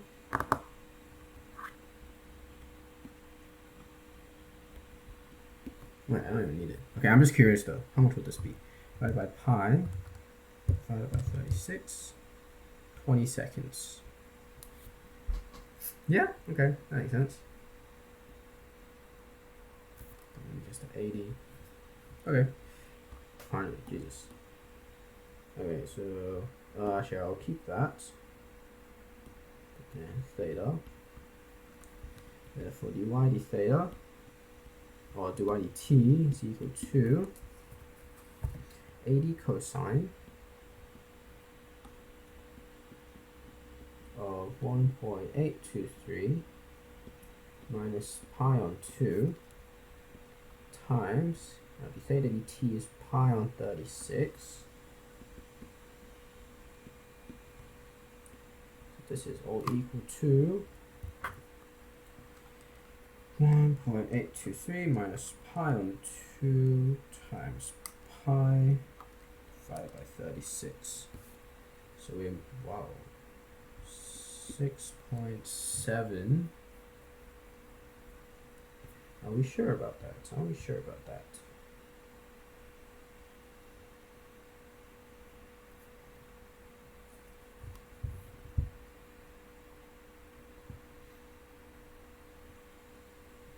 Okay. Seems like a very fast rhyme. AT cosine. Y is equal to sine of theta. A sine x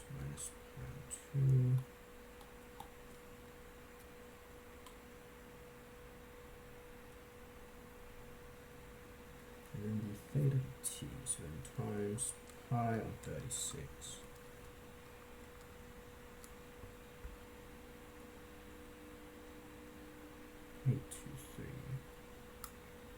Yeah, 6.7. Okay. That seems very fast though. Show that the function y satisfies the conditions for simple harmonic motion.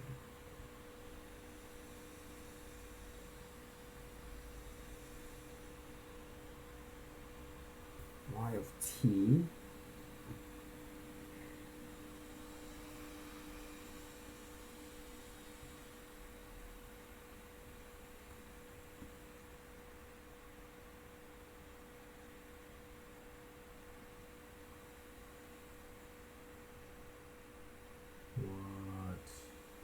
y of t. So do I have to wait?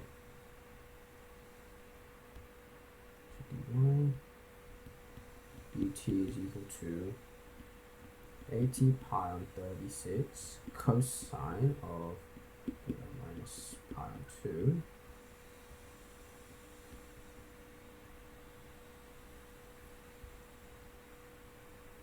So then 1 of dy is going to equal all of this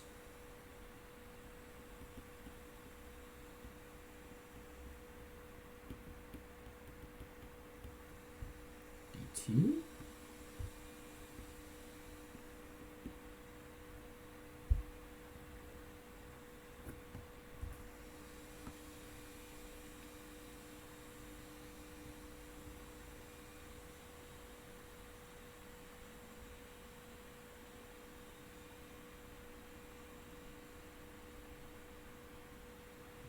or do I just sub in t for this?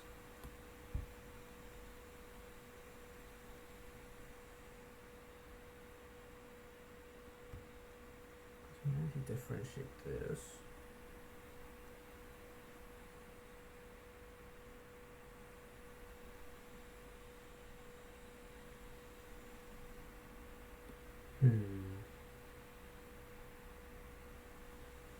Let's just do y of t is going to equal 80 t minus pi on 2. I'm not exactly sure if I can just do that. But then we have that v of t is going to equal, well, let's do y dash dash. It's going to equal 80 cosine of t minus pi on 2 equal negative 80 sine of t minus pi on 2, which is equal to negative k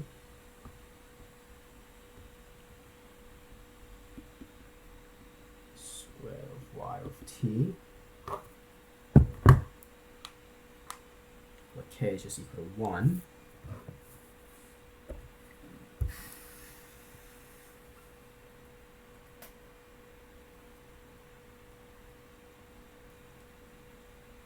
Acceleration is some negative k squared y of t. Therefore, motion is simply harmonic.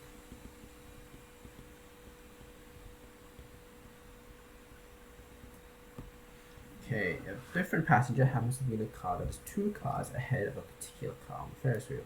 At what speed is the trailing passenger moving upward when the other passenger is moving downward at exactly the same speed?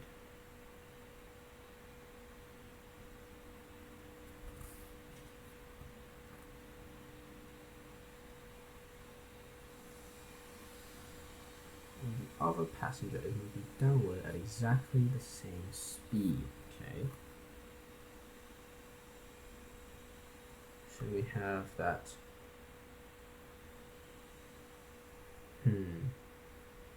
So if they're evenly spaced, and they are, let's say, radians apart. So we have 2 pi over 16 times 2. So this is pi on 4 radians apart. Okay, so then y of, let's do 80 sine Alright, we're back. My dad just came in. So let's say the front person is moving at the normal theta minus.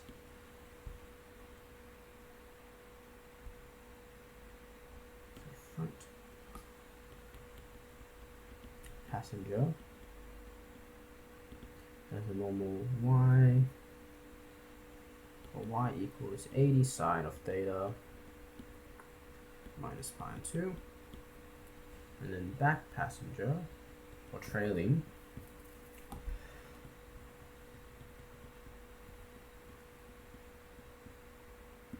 is y is equal to 80 sine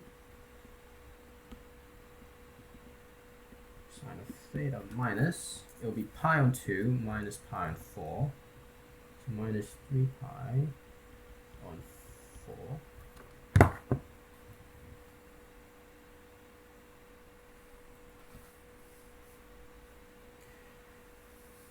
Is the trailing passenger moving upward?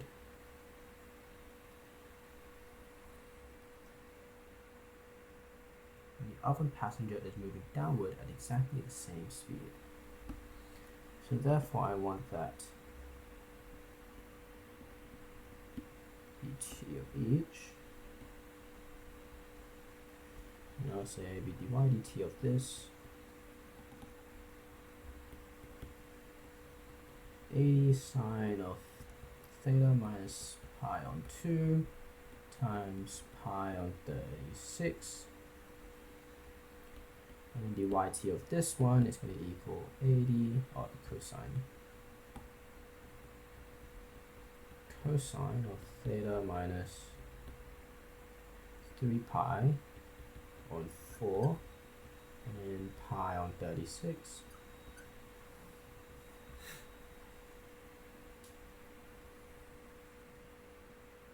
Okay, therefore, and we want is the trailing passenger moving upward and the other passenger is moving downward.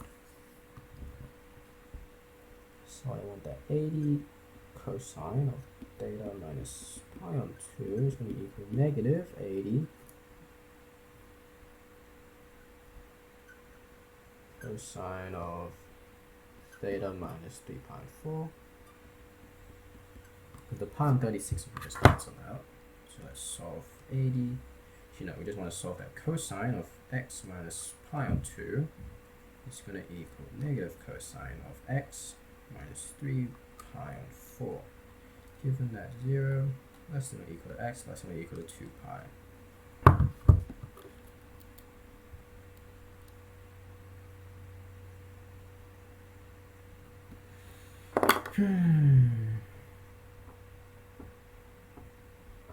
It's taking its time, so let's move on. Two parallel lanes with the equations given by that. It is known that that is a point on plane that.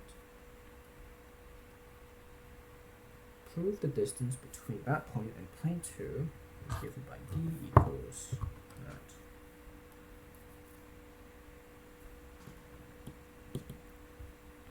Oh wait, I got my answer. So theta is equal to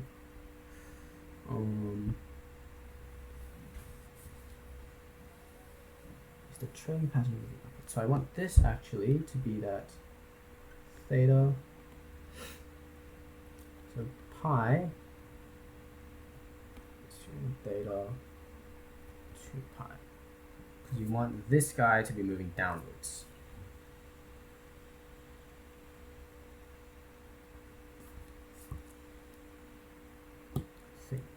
Let's see, 80 cosine of x minus pi on 2, given that x is equal to 3.534. Yep, negative. So 3.534.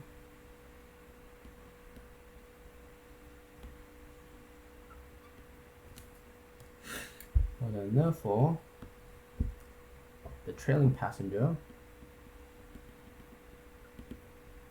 dt is equal to 80 cosine of 3.534 minus 3 pi on 4 times pi on 36. 3 pi on 4, and then pi on 36. So this is moving up at 2.67, closest 0.1, 67 meters per second.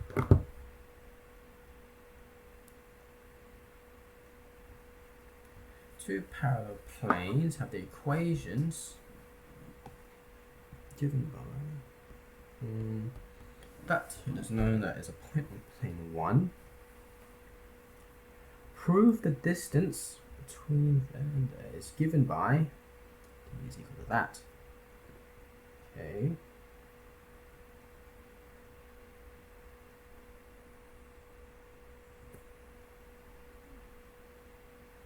So let's have a line. So line from 2, 3, negative 7 to plane 2. And we know that this line is going to have the point 2, 3, negative 7 plus some lambda amount of ABC, which is our normal. So then we know that if we want this to hit our plane 2, let's do 2 plus a lambda, 3 plus b lambda, and then so it's a bit bigger so I can write negative 7 plus c lambda dot ABC is going to equal negative 4.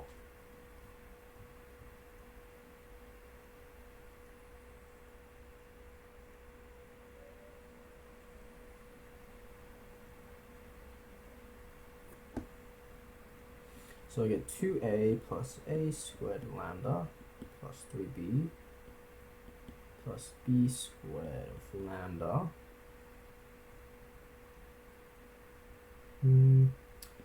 plus or minus 7c minus plus c squared of lambda is going to equal negative 4.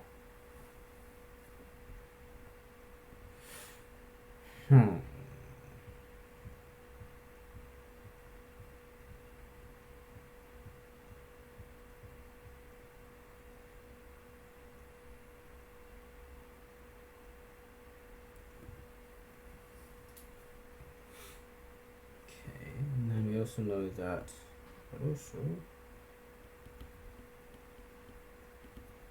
we know that 2, 3, negative 7 dot ABC is equal to 11.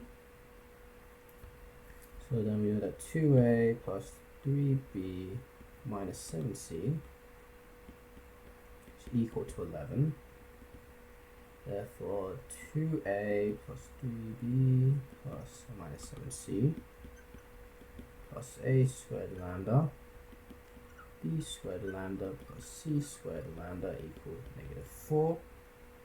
So then here we have 11 is going to equal 11 plus a squared lambda plus b squared lambda plus c squared lambda is equal to negative 4.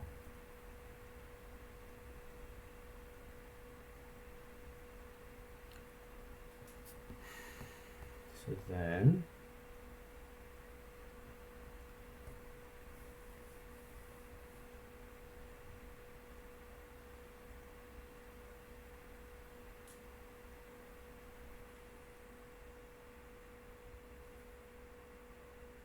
lambda, so let's say lambda of a squared b squared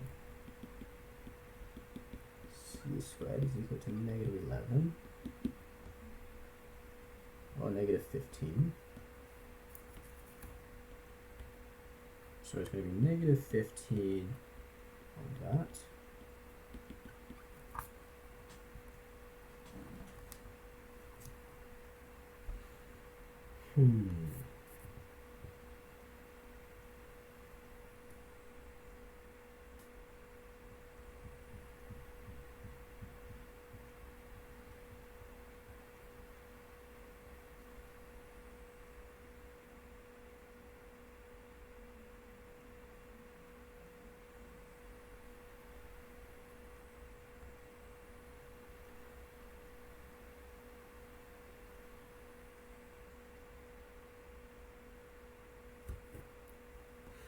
And if I sub this in, therefore distance is going to be equal to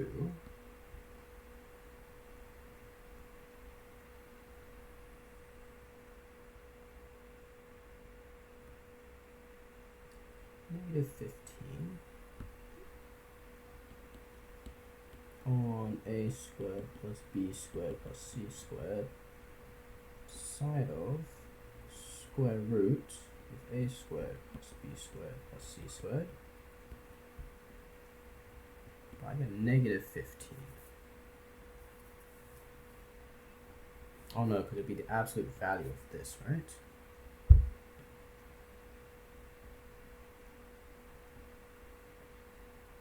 I think so. Okay. So then this would just be 15 square root of a squared plus b squared plus c squared.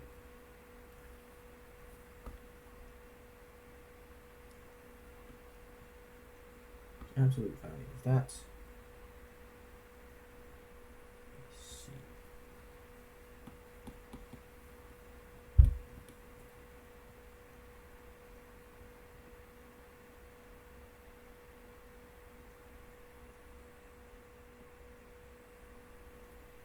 Yeah, okay. So then let's say that the normal vector of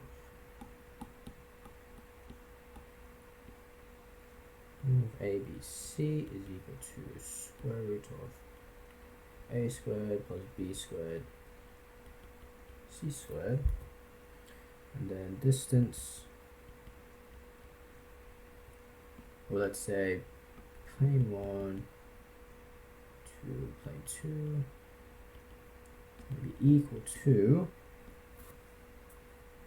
this line, so 2, 3, -7 plus lambda of ABC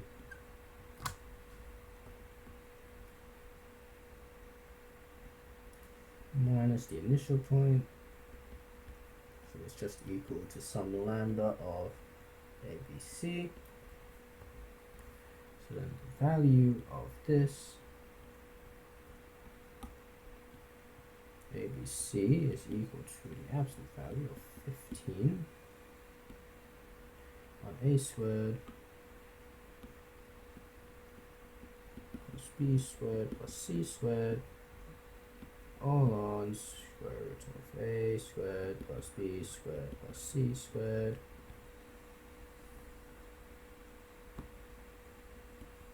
so then equal 15 on square root a squared plus b squared plus c squared.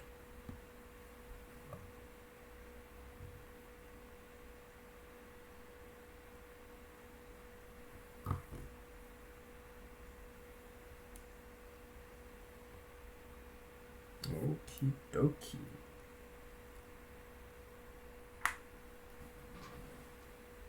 I think that's it. That's what I want.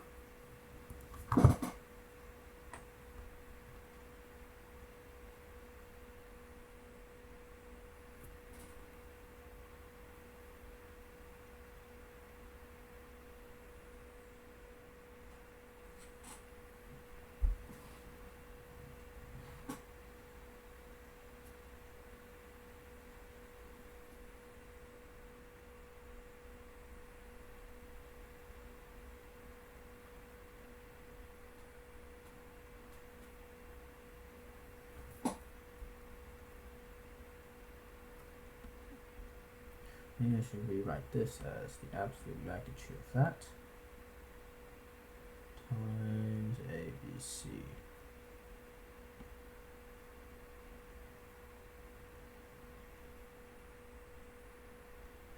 So it becomes like that.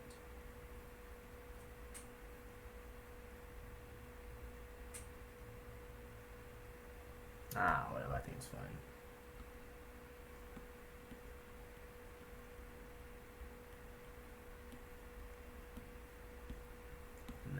Okay, well, that is what they want. So over 14 minutes left. I don't think I'm gonna mark through anything though, so I'm just gonna end it here. Yeah, thank you. We'll come back and mark. Okay, my guy did a lot better this time. 94.7%. I think it's a new record actually. for my spec exams, which is pretty good. So we lost 2 marks only in calculator 3 and 5 marks in calculator assume. The 2 marks we lost were right at the bottom. Did everything up here pretty well, very well, very well. Here I maybe could have done another line through there, but I don't think it was actually part of the marking key. They just drew it in the diagram. And then going down, it was this question that it was just that my summation formula was wrong. It had to be this divided by 2. And I probably should have just gone from this line instead of removing that 1, because removing that 1 adds a few problems and it's really hard to like figure out what to do. But from here, so the sum from 1 to any n is going to be n on 2 of 2 plus n minus 1, like that. So this is n on 2 of this n minus 1, and that 2 will become n plus 1. So it becomes n on n plus 1 over 2,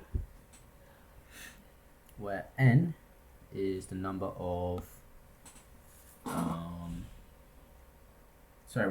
plus 1. This is 2, then n will be 2. No, yeah, n is the number of maximum you have. So here our n will actually be n minus 1. So if you do plus 1, you get n, and then, n is just n minus 1, so divided by 2. So like for example, if you're adding the first 3 numbers, then you make n equal 3, not n plus 1 equals 3. So then that would be 3 plus 2 over 2, 3 times 4, which would be 12. Divided by 2, which would be 6, which is the correct answer. So here we make our n minus 1. So then when we add 1, so we have this n, and then when we add 1 to it, it becomes n divided by 2. And then you simplify it by just removing that, removing that. So you have pi of n minus 1, and then you just talk about if it's even or odd. Because if it's even, then you're going to get an odd pi, which will make the product negative 1. But if it's odd, you're going to get an even pi, which will make the product just 1. So yeah. And so bada bing. I think I gotta remember that. n plus 1 over 2. Yeah. I'm gonna quickly switch over to calculator assume now. So and mark that. Okay, calculator assume. We lost 5 marks. 2 of them were really this one was also very silly. It's k of pi, not just k, so it has to just be 1 on 4, not pi on 4. And then we lost another 2 to a very silly mistake. This was actually fine. This was just a different way to write the equation using this. I kind of used that here, where I subbed in the sine for the cosine or whatever. But yeah, it does give the same answer though. In fact, I think mine actually looks cooler because mine does the weird like loopy thing. It just does the top half and the bottom half. So I think mine's cooler. But yeah. This I could have said maybe more extreme for that. But that was part of an OR, and I said the other version where it just be more standard deviations from mean. Here, this was so stupid. It had to be 3. The standard deviation of the sample, or of the initial one, was 3. Where is it? It was 3 minutes. I was looking at this average time. I needed to look at the standard deviation of the sample mean. So that was bad by me. 2 marks off there. Everything else was really well done. Except for this was also fine. This was just the way, if you use the one on the given formula sheet instead of the one that I had on my formula sheet. I like this way a bit nicer because of this is the way my teacher taught me. So yeah, it's pretty much the same though. And then still waiting. Here it is. Y of t. You don't just sub in t for that.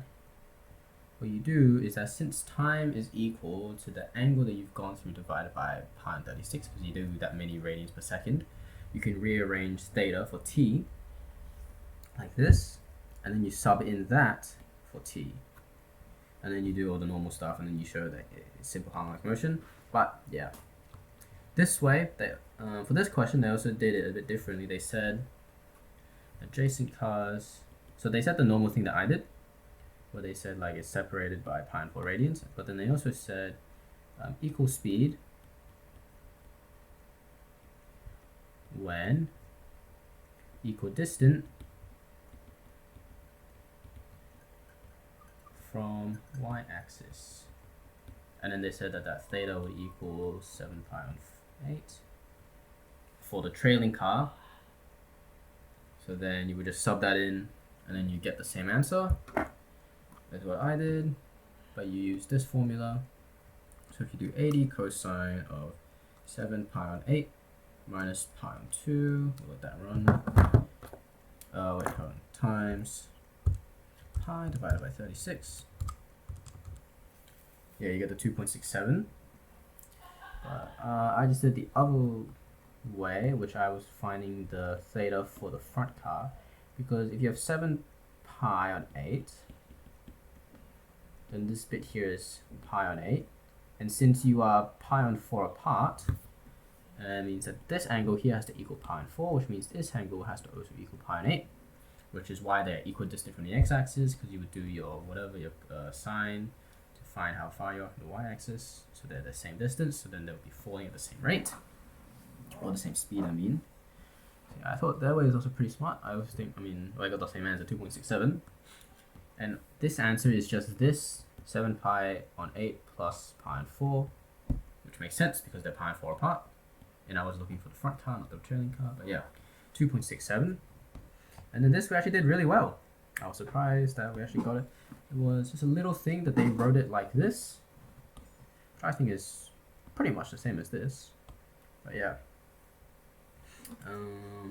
Yeah, 15 on square root of a squared b squared c squared, which is pretty cool. So yeah, we lost 5 marks, 3 of them really stupid mistakes. If I didn't lose those 3, because the 2 I lost in calculator assumed are fair, couldn't think of the correct sum, but if I got 83 out of 85 times 65, 97%, I wish. Don't worry, that'll be next exam. So yeah, gonna do the 2021 exam now after I did the 2020. Yeah, goodbye.